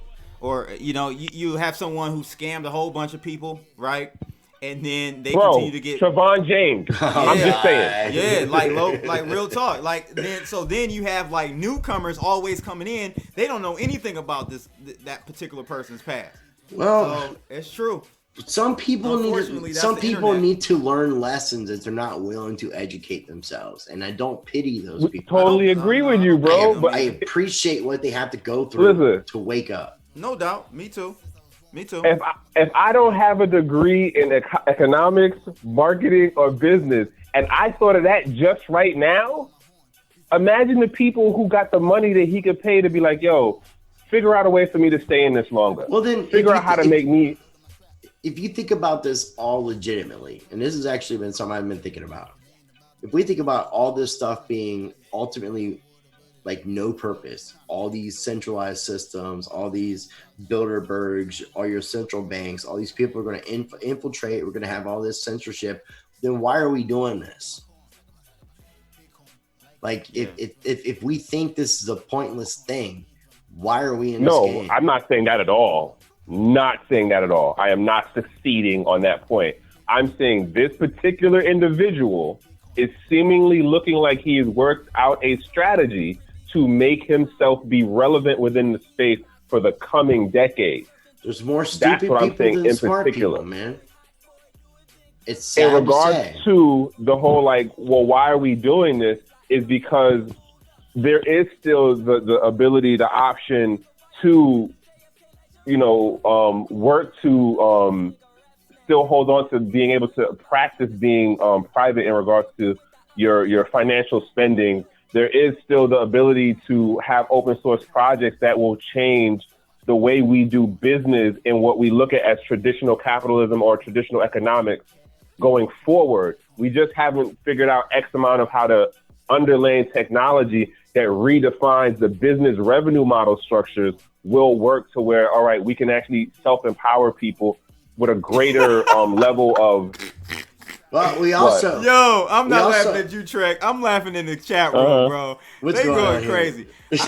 I know my man Better Days. He's a subscriber of mine. I'm not too familiar with Cellar Door, but those two are look like BSV fans. But Better Days said we sound drink like that the guy- Kool-Aid. Yo, Better Days said we sound like the guys on CNN on election night in 2016. That's hilarious. So bro. we're the Hey. we're the Oh conservatives. my God. This is Yo, great. Better Yo, Days. here's what I'm gonna say. That's hilarious. How it look in this coming decade, and if I'm totally left field off my rocker, Are you good, CV? all right, I will say that. Is everybody good? But I What you definitely. mean? I'm just making sure we're good. That's all. Yeah. No, we good. So the thing is, so here's the thing I want to point out: Better Days and Cellar Door. Look, man, and don't take this as me giving myself an exit for this whole situation with Craig Wright. But let me just say this. Let's just say, and I do not believe this at all, but let's just say that Craig Wright, by the February 3rd, is able to come up with these keys and show that he has control over this $8 billion. I can't even say it, billion. A lot. Even if he does that, that still doesn't make him Satoshi. That's one thing we have to remember. That's still, and we're not negating that he was around during the beginning. Yeah, That's he's part of it. We're not saying that. We're not saying that he's lying about We that. ain't hating on his skills. No, not at all. But what we're saying is, the guy, He ain't it though. yeah, exactly. Like, he didn't code. I know you guys don't have selective memory, Better Days and Cellar Doors. You remember when Craig Wright came out with that code, the Hello World code, that was just hideous. So come on now, man. It's too much evidence to show that he is not Satoshi. He's Was he co-founder. around? He's co-founder of Bitcoin, like I'll Jordan give him a Moe. co-founder of some sort. Yeah, Absolutely. for sure. Over But he's not yours. Satoshi. He didn't code the stuff. He doesn't know Hell how. no. He has no clue about coding. Hell no. He's great at writing. And so if you guys, Better Days and other man, if you think a non-coder was Satoshi Nakamoto, you got the game booked up. Then tip me some BSV. Yeah, tip I'll us some take it. BSV. I'll take it. And I'll We swap ain't it playing out. no games tonight. I got love. I'm done with y'all. I got respect. Got me getting my Funk Master Flex on. Let me drop the bomb on them. Man, people can't Real handle the quick. truth, man. They really can't. I'm sorry. I'm sorry the truth Yo. hurts people. I love it. I love everybody out there. I love do. different I opinions. love you all. Yeah, I love different opinions, and that's what. And I this respect your channel- opinion. Yeah, this channel is about different opinions, and If you want I to love live in Australia, it's all good, man. yeah, exactly. Let's talk about. Oh man, do we have a situation on our hands? Australia kind of comes into play. Is the world ending, people? Is the world ending? It's like a beer virus. Wow. The corona beer virus is really li- sweep. Is lime the solution? Is what? Is lime? Lime. Yeah. That might be it, dude. That's the answer. All they need is a lime, bro, and it'll kill the virus. So, what are your thoughts about this? They've actually locked down. I don't even know how to say this. Wuhan, China. Is that how you pronounce That sounds about right. Okay. Wuhan, Maybe, China. maybe Wuhan, Wuhan. like Wuhan, China. Wu-Tang. Yeah, exactly. They've locked this this city down. This is the epicenter of the virus. It is a kind of if you want to compare it to something in the past, very close to the SARS virus that we had in 2003, I think. Yeah, that sounds about right. Yeah. So I seen something on Twitter about that. Somebody made that comment about the SARS thing, and then somebody jumped in and was like, "No, the numbers or something worked out different for how it played out." But I don't know. no, It seems yeah, it's the SARS virus has, at its peak, has been way bigger than where we are right now with this thing. But this thing could get as big or even bigger. I mean, we gotta, Could. you know what I'm saying? We say it's not an issue right now. Well, of course, it's not an issue until it is. Right. You know what I'm saying? We got 2 cases over here. I'm not trying to be like a fear-mongering type of person. I'm just having a conversation. Realist. What do you guys feel about this whole situation? Is it something that we should be concerned about or not? I'm leaving for Canada tomorrow, so I ain't even worried right now. So if You should be. If this thing is like a natural progression, then it's something that we might need to be concerned with. Is this like something that was put out as an experiment and there's a cure for it? Like ultimately, that could be the question. The problem is if you live here in the United States, you're not getting correct information if you're going to like mainstream sources. So like going through mainstream sources, I'm feeling like people ate the wrong wild animal is what I'm gathering. Like bad. People just eating stuff they shouldn't be. People eating stuff they shouldn't be eating. But a bat. But I don't know if that's the actual problem. There's only been, I think, right now like very like small amount of deaths reported, like maybe 2 or 3. And no, we're at 14 now. 14. We're at 14, which is minuscule. That's nothing, right? Yeah, right. And I've seen like it's possibly spreading to Australia, which makes sense. It's very close to those countries. Yeah, I hope it takes out someone we know and we just talked about in Australia. No, So just playing. So yeah, I mean, wishful thinking is always a good thing. Some people, you can love everybody but not like everybody. And this is how big China is, bro. It's huge. This is crazy. I'm just gonna highlight this real quick. Wuhan is a city of 11 million people. But it's small compared to China. But I'm just saying, of course. I mean, but it just shows you the like. I don't know how big size-wise compared to other cities in China, but 11 million people is a huge city. Yeah, well, dude, New York only has what, 4 or 5? Not necessarily. Our CDC in the United States is on top of all this stuff. If anything's out, there's a cure. So this is just bullshit to distract people from like everything else going on. Period. Okay, so that's funny you bring that up, Rice, because there is a patent on this coronavirus. Right. Someone sent it to me on Twitter. I'll try to find. Yeah. So also we can monetize the cure. Yeah. Oh, Shazam, Shazam, Shazam. It's, how does this stuff work out like this? Let me bring this up while you guys talk. I'm going to find this. Was this planned out? It's like, are we just crazy? What's wrong with us? Or is this somebody trying to make money? all the above, answer D. Right. That's what I'm saying, man. Like, there's so much stuff that like people are just like accepting because we've been conditioned to be sheep, and like the crazy thing about you, Trek, is you do work for the military in the United States, so you've technically been conditioned to be a sheep, but somehow as a conditioned sheep you still wear those shaded prescription glasses and see through all that bullshit. Yo, maybe that's why you wear it. It's funny, bro. Maybe that's your superpower. It's a funny thing with the military folks, man. It's a lot of folks who they wear the uniform, but it don't mean they agree with everything that I know. It's you get set to do. It's getting paid, but you're my Two-Face, dude. You're my Two-Face. I love it. Here, I found it. It's a funny place to be, though.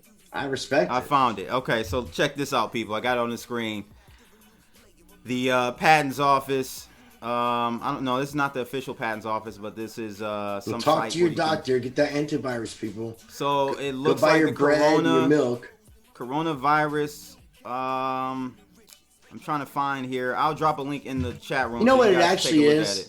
The Corona family is actually getting involved in the blockchain game. Yo, I heard you, and I thought about the coronavirus. They just want to distract the family from being like very giving to the world and what they're trying to do in their endeavors, and they're trying to like make that name sound bad. That's why I said it live with Saul. Who is the Corona family? Help us out. I didn't get a chance to see your video about that campaign. It's the people that were responsible for creating the original alcohol brand, and they licensed their name out. But their whole philosophy with everything they do, which sounds crazy with alcohol, is bringing people together.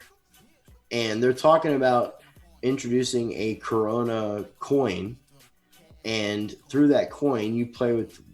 First, their introduction into like the whole system is gaming, and you would utilize their coin to redeem to play games where you would earn points. And some of those points and some of those games might have extra benefits or whatever the situation might be. And they're talking about paying people's tuitions off, paying people's mortgages off, vacations, like really trying to give back like to the society. Pulte man, my man from Pulte. Yeah, in a way. And they can afford to do it because they've made so much money in a lot of different areas. Yeah, right. So they're, they're not like Brock Pierce and they feel guilty for things they might have done in the past and trying to give back. These guys are like legitimately like from the get-go. So my man John Hill in the chat room said that supposedly the story was fake, but this Justia site looks like an official legal. Read what Dan Best said. He said that Fulbright Institute owns the patent. Who owns the patent? What were you saying? It's the one right under yours or under box. Fulbright. Oh, let me see if I can do a search. Yeah, let me see. But I'm saying, if you somebody owns a patent, then they know that this was a methodical thing. It wasn't natural. How can you have there's a patent? Solution to the problem? No, Chris. Rice, you can have patents on and that's the thing with Monsanto. Monsanto has patents over various strains of corn. Like that's, you know what I'm saying? But a patent for an antivirus or a solution you can do that. Right. But how do you know it's going to be a problem before it's a problem? These pharmaceutical companies, some of them do. Then somebody created the problem. But the CDC makes viruses, so that too. Yeah. So what is the CDC selling this stuff to like private organizations to create cures? So they. I'm not saying that. You said, how do you know it's going to be a problem? And I mean, the CDC makes stuff to figure out how to fight stuff. Yeah, this was posted on July 23rd of 2015. Okay. This coronavirus patent. Wow, I didn't realize that it was actually that old. I thought it was like a brand new thing. It's part of the SARS family. It's an actual like family of viruses called corona. It's like a mutation. Yeah. Okay. And it's crazy. So, I mean, I got your two satoshis on it, Rice. You think it's kind of a distraction? Yeah, it makes sense now. Especially when you say like what you said, and it's existed so long. Like, why would it be such a big deal? Like, why wasn't it contained so much sooner if there were solutions? Why would you even want this to go public unless you're trying to like monetize it or utilize it for other purposes, like extracting news information? Because everybody's focused about, I don't want to get sick. So yeah, it's what we're conditioned for. What your last thoughts on that, Trek? I'm gonna agree with Rice in that either this is a distracting situation, or like somebody's making a move for something, because money's moving around somewhere in this situation. Of course, it always happens. That's the farm game, dude. The real farm game is real OG. You know, it's like when it comes into being insurance companies and like pharmaceuticals, like these like street hood people don't know. These trap people don't know. Yeah, I mean, I think this is going to be interesting to see how it actually plays out. To see them pretty much quarantine an 11 million person population city is interesting. Yeah, but we're talking about how many billion people in China? Yeah, that's the thing. It's like so already what is it has the percentage? already gotten out. The cat is out the bag. You know I know, but what's the percentage? It's very small compared to the population. It's like the cryptocurrency compared to the global population of the world. Yeah, true. But how about small? It's easily, if there's a cure, it's easily contained. If it's going beyond where we're at. Well, you know we got 2 cases in United States, one in Washington and one in Texas, I believe. Yeah. So we'll see, man. We'll see what happens. We'll I see. just wanted to kind of get your feedback on that, fellas. Well, let me make know your sure- comments about it in the Make chat sure you room wash as your well. hands. Use your antibacterial soap. Right. Get one of those little masks if you need to. I see people. It might be a trend now, just like wearing like a mask. Just protect yourself, man.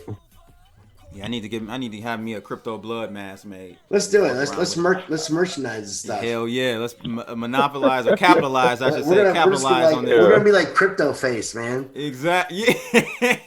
or like old school Michael Nye. Right. Yeah, Michael Nye, that guy, right? That guy. Let's talk about this last one. This is insane, kind of in the same vein. And I'm really interested to hear what you guys have to say about this one because I just want to see how this plays out, man, because this discovery is game changing. This is a game changer right here, people. I actually saw it first yesterday on RT in one of their community posts on YouTube. It wasn't an actual video, but just like an image. And it was like, it basically said, British scientists accidentally find cure for cancer. I'm like, wow, this is crazy. So, What? Yeah.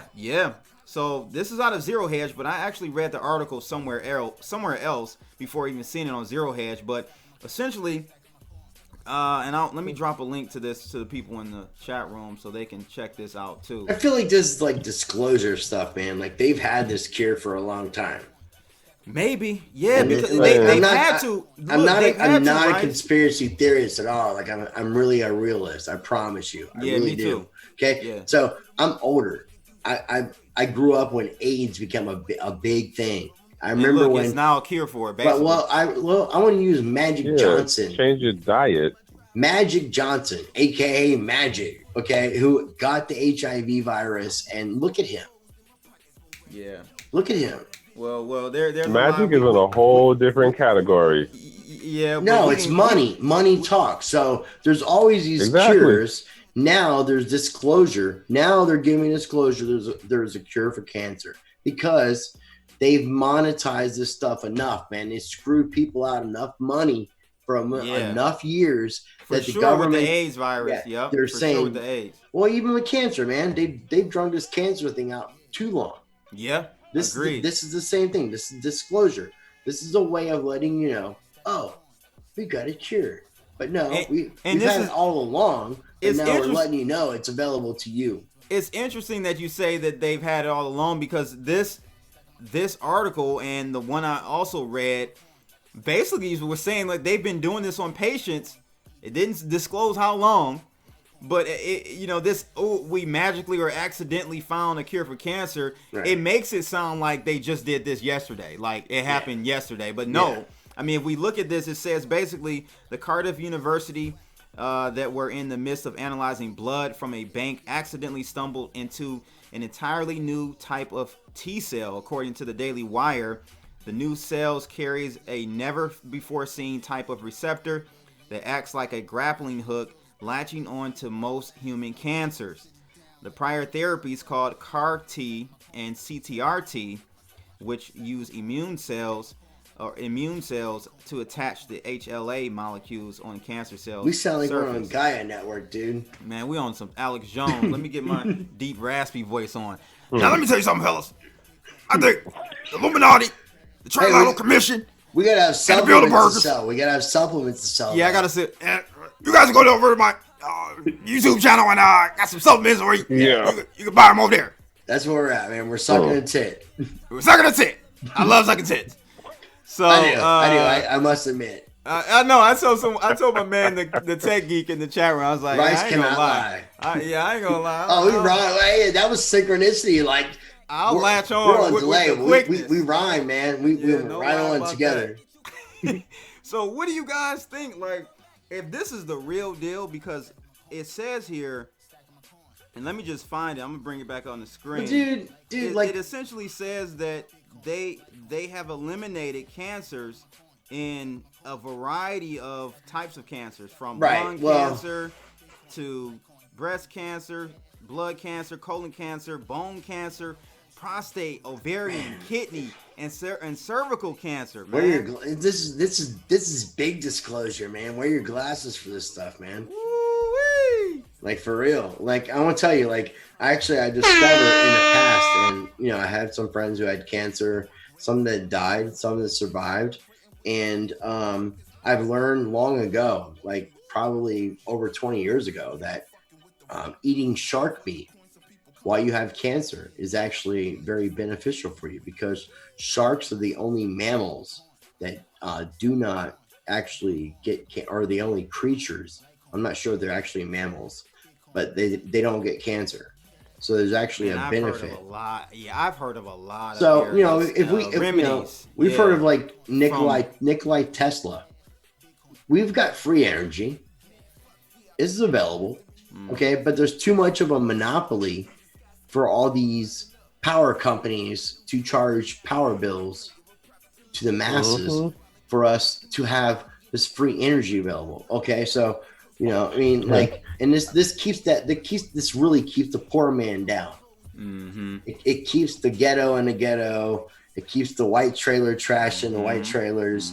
It just keeps us down, man, because if we had these resources that were freely available to us without having to monetize it, there's so much we could do as individuals to improve our planet without having to work about like profit and what we can do to fool people. The thing is, like you said, you're so correct, man. I've heard from the latest one I've heard is a dog flea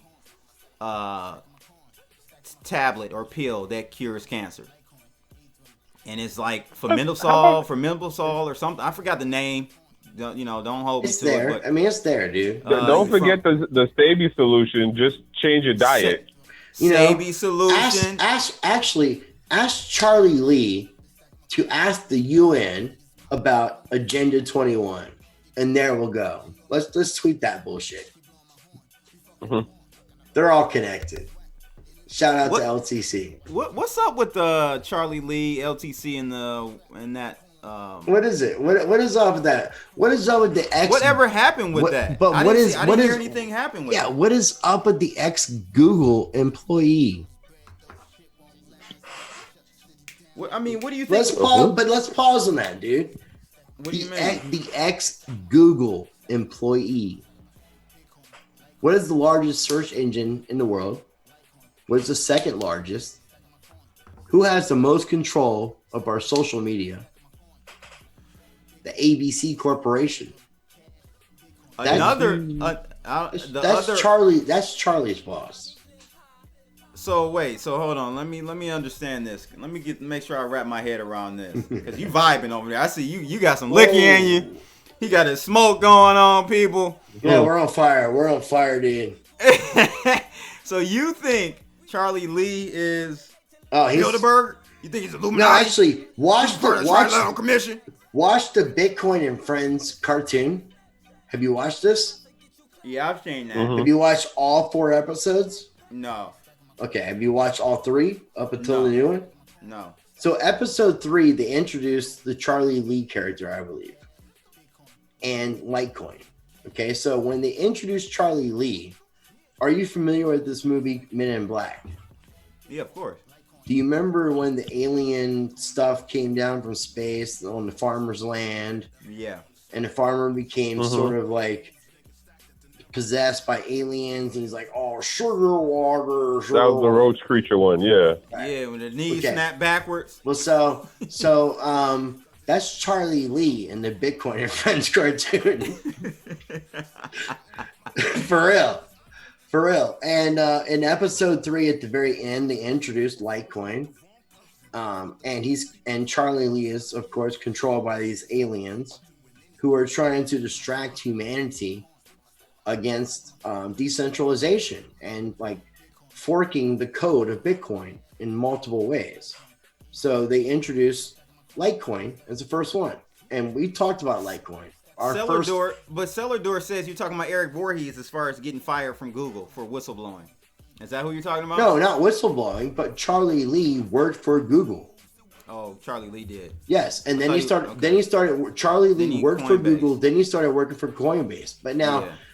Google has a thing where they allow their employees To on do side projects, right? on company time, right? Yeah. But do you not think that benefits Google in some sense? Man, I think you done had Do we one know- too many. I think you done had one too many hits of the bong, bro. I think. No, I mean- I can't connect that dot. I don't know, but that's a reach. Working for Google and signing NDAs and creating a cryptocurrency. I mean, Interesting. That's an interesting angle. and though. you're I- and you're Bobby Lee's Wait, who's the brother, NDA with? Google, because you created Litecoin on Google time. Google takes property ownership and some sort of benefit, allowing their employees to create on their dime. So this benefits Google. That's why you heard of the United Nations going to not the previous Litecoin summit, but the year before. And like you said, Blood, you didn't hear nothing about it. Okay, even Bitcoin Ben won't tell me shit about it. I don't About know. what? I don't know. Why was you in there? Okay, so this past year, I'm very confused about that UN thing. UNICEF was there this past year, and that's a nonprofit that works under UN. That makes sense, and I saw that. But why was UN there? Why was UN making an announcement? And why won't somebody who I call a friend, like Bitcoin Ben, tell me why, since I wasn't there, what the hell went on? Yeah, I personally like Charlie Lee. I don't have a problem. I'm not with him. saying he's a No, bad dude. No, I'm not either. I don't think you are. I'm just saying because we're talking about Charlie Lee, and I saw him come up in the chat rooms earlier, and people were saying Charlie Lee sold at the top. No, he did the right thing, and I He respect did it the what he right did. way. Like, I do. And that's another thing I got love for that him. I I got realized love. in I this do. game, and when you become like, if you're a public figure, it's damned I if love- you do, I love damned Charlie if you Lee. don't. Yeah. I love what he's doing. Because I think that he did it the right way. And matter of fact, honestly, what he did was cause the crash. He caused the top. That's all it was. It's self-fulfilling prophecy. I think so. No, I mean, so we learned that later on that the CFTC was involved with like the whole futures thing. So Charlie Lee is a traditional investor. He was involved in the whole gold and silver market way prior to cryptocurrency. And that's why he designed Litecoin to be like the silver to the gold to Litecoin or to Bitcoin. So that was his whole goal. So he understands this, like the system. I just think he's a really good trader. He's a really good analyst. And we could actually benefit from him versus like somebody like Jacob Canfield. You know, I'd much rather have like Charlie Lee like sharing his TA because he knows what's going on. That's why he did what he did. And we say he sold at the top, but he also donated a lot of his Litecoin to the Litecoin Foundation, which benefits the development of Litecoin. So it was kind of anybody that thinks he's a profiteer in that regard really I don't think they don't understand or assess people in the he had his money. He had his money way before that. He had money before that, and he's making money after that on other things. Yeah, but he was doing a Coinbase thing. He went back to Coinbase. He did the right making thing. good money over there. So yeah, it definitely wasn't money. Mad love. Mad love to him on that. But to get back to this story though, fellas, regarding this whole cure for cancer, accidentally found cure for cancer. Accidentally in quotations. Yeah, it says that essentially they asked, what does this mean? Well, it said it means that it works. Additionally, the T cells of skin cancer patients altered by the treatment were capable of killing the patient's cancer cells and other patients' cancer cells as well. So again, they've been doing this study. Right. So it had to be for a minute, man. Like it means, can you afford the treatment? Does your welfare cover this shit? Previously, nobody believed this could happen. So, wow, we'll see what happens. What I'm curious about, and this is where I'm kind of interested to see how things pan out, is now that this is out here, does Big Pharma come in swoop it up and lock it in the vault somewhere. That's what I think is going to happen. Big Pharma already swooped in on you though. Well, it's gonna be expensive. They want poor people. They want, so the systems that have made a way to destroy the middle class. So now we got rich people and poor people. So the less poor people we can have, then the more the better the rich people can do. Now, I disagree. Let me cut you off on that. I disagree because you need poor people for the rich people to be rich. Just enough. The money is extracted from the middle and lower class. But there's too many poor people, man. There's too many of us, man. We're becoming a cancer. We're becoming the cancers of the rich people. Okay, I can see. Okay, there's too many of us. All right, I can dig look, that. Look at Los Angeles, dude. Oh my gosh, it's San Fran. Well, if you look at homeless people as being cancer, then LA's got fucking cancer. Yeah. That's there's real talk. There's no cure for that. They want them. So Trek, you say it's they've already swooped in on this, huh? Yeah, because if you look at I forgot what I was looking at, but they were talking about how if you look at how medical cures are pushed out, you have the medical industry itself, and then the other offshoots of how to quote, fix your body, how to make yourself better. Rarely, and it's only more of a recent thing that you have the whole all right, let's get to addressing the food that you're putting into your body, right? So now you got that whole new. I've never heard that. I've never heard what you just had to say. We're encouraged. So you've never heard of Dr. Sebi? You've never I follow a whole I'm not just the blockchain crypto dude thing. I follow other stuff. You're probably getting prostate exams right now, right? Oh my god! Yo. Okay, so you've entered a new phase. Okay, we're not there yet. Trek. Hey, hold on. Crack don't, black don't crack, bro. So Trek, Trek's you're right. old. Trek may be 55 years old. I think he is. Yo, so funny enough, my birthday's actually next week. Is he? Dog. Oh, happy early birthday, whatever that's. He looks good. Yeah. He looks damn good. He fools us all. But yeah, he's old as fuck, dude. He's like Grandpa Trek. Yeah, Pop, Grandpa. No. What I'm saying is you're one of them. You're ahead of us, dude. We don't understand your language. No, I know what he's talking. You know what? No. I know what he's talking about. I've looked at this Dr. Sebi thing for years. No, I love Trek. A lot of celebrities, primarily black celebrities and stuff. I think your boy Magic Johnson went down there, if I'm not mistaken. I don't know about the Magic Johnson, but what I was saying on the end of with the pharmaceutical side of it, or with the medical industry side of it, look at how we're marketed the whole thing of how you take care of yourself, how you keep your body in good shape. It isn't the food element is a relative new thing. You got to remember, there's a whole industry around the gym culture. There's a whole thing about doing the meditation and changing your mindset stuff. But the food thing is a relatively new part of the market, even though people have been doing the whole, vegan, eating healthy, electric diet thing, whatever, for how long now?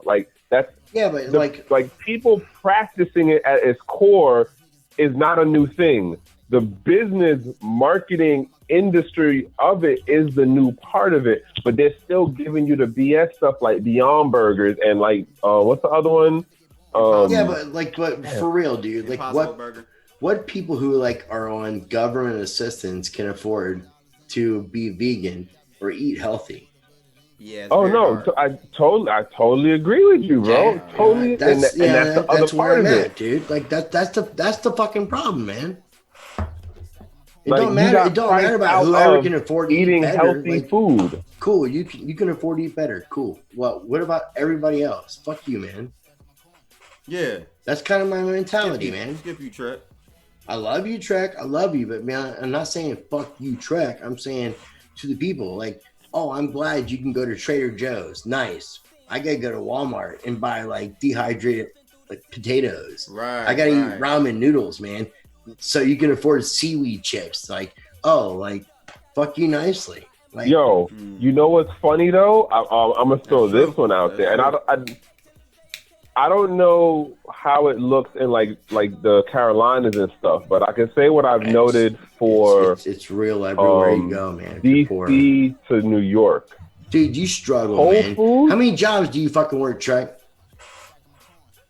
Right now, I just deal with the one thing. Well, the one thing and the whole crypto side thing. I know but you hustle and you struggle, man, and it's fucked up. True, but that's not where I'm going with this right now. Where I'm going is what I see in the difference in how like Whole Foods, right? After Amazon took over, and I was talking to somebody about this recently.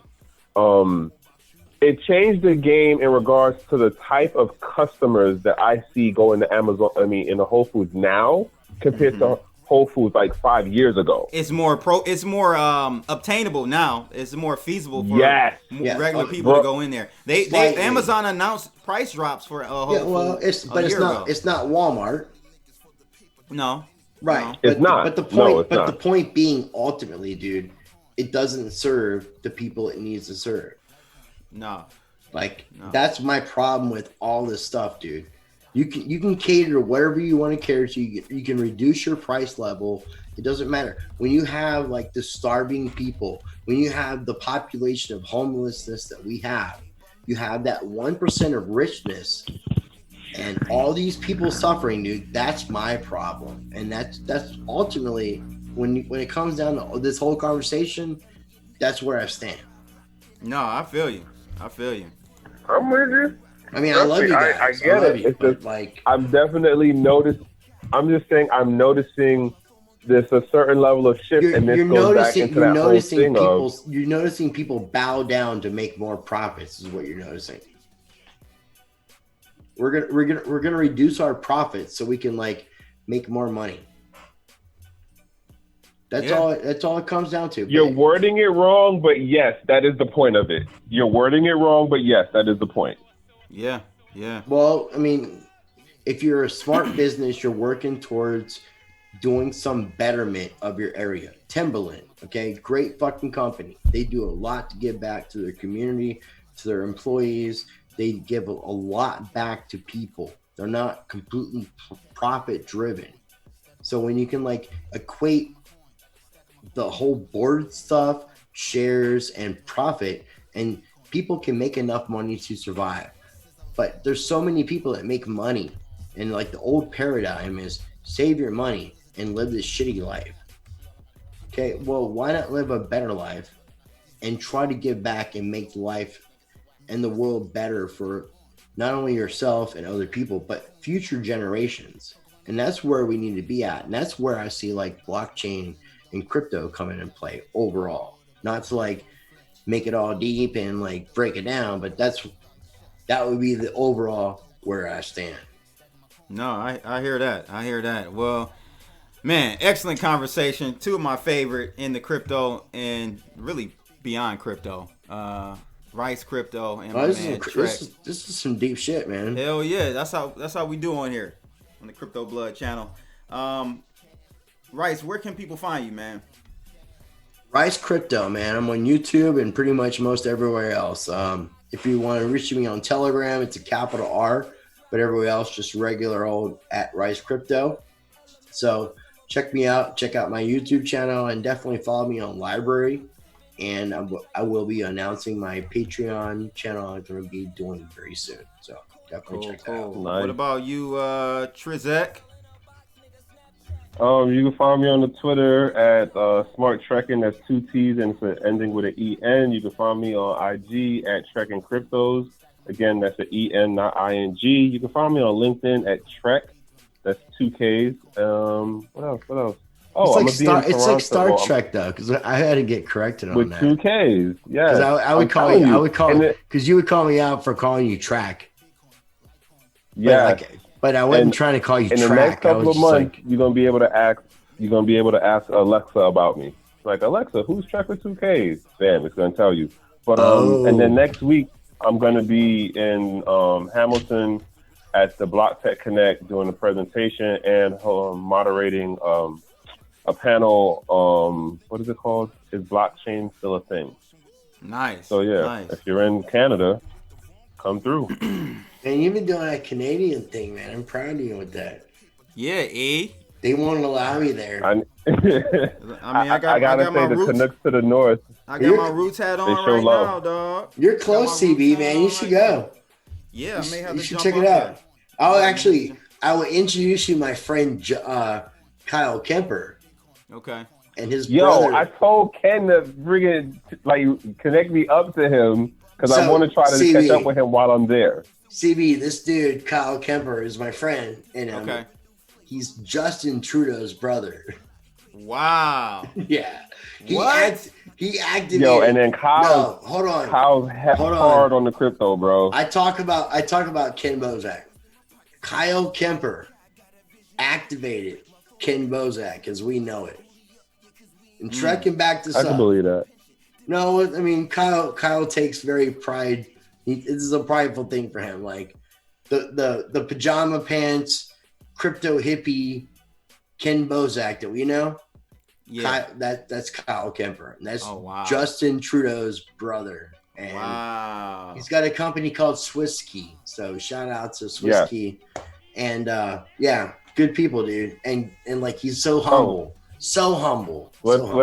Let's clarify that for some of the folks. Like, not everybody knows how the Canadian situation works out. So, Kemper is the brother to the Prime Minister of Canada, is what we're basically saying. And he's like a hardcore like Donald Trump's brother. Yeah, that's major, bro. Yeah, that is major. Yeah, good people, bro. Man, good peoples. So he was hanging out in Miami. He was at the Bitcoin Mansion. I got pictures of him. I'm getting ready to release an interview I did with him. So great people, but very humble. Like nice. Justin, well, he's not humble when it comes to situations with the law. So, which Ken, is ironic as hell. Ken has been able to take advantage of because Kyle likes the whole decentralized dance party thing, and he's very much on hallucinogenics. And his brother, the Prime Minister of Canada, legalized weed in Canada. Which that's kind of a big deal. Yeah, it is. And like fun fact, their mom had sex with Castro, so that's kind of cool too. Wow, it's kind of cool too. I'm not a Castro fan. Wait, what is going on? What? I'm not a Castro fan, but yeah, like it's public knowledge that their mother. That's kind of the weird thing with Justin Trudeau. So that's crazy. Well. Ladies and gents, it was another epic episode. I'm hoping you guys loved it. Make sure you hit that like button. Subscribe to my channel. Subscribe to all of these guys' channels. Rice Crypto. Trek doesn't have a YouTube channel yet. We're still working on him getting that. Do it. Hey, do it. We believe in you, brother, man. You could do it.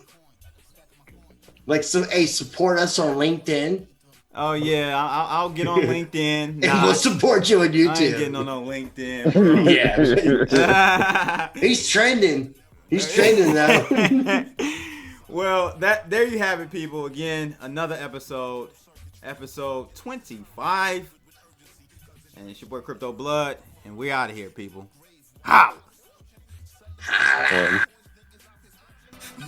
I'ma wash him with some Tide detergent. You are fucking with the wrong person. For the coins, some people come up with all kind of schemes. Yeah. Silly niggas for the paper doing anything. Stacking my coin, stacking my coin, stacking my coin, stacking my coin. Bitcoin, Litecoin, Ethereum, cash. Bitcoin, Litecoin, Ethereum, cash. Stacking my coin, stacking my coin, stacking my coin, stacking my coin. Fuck it.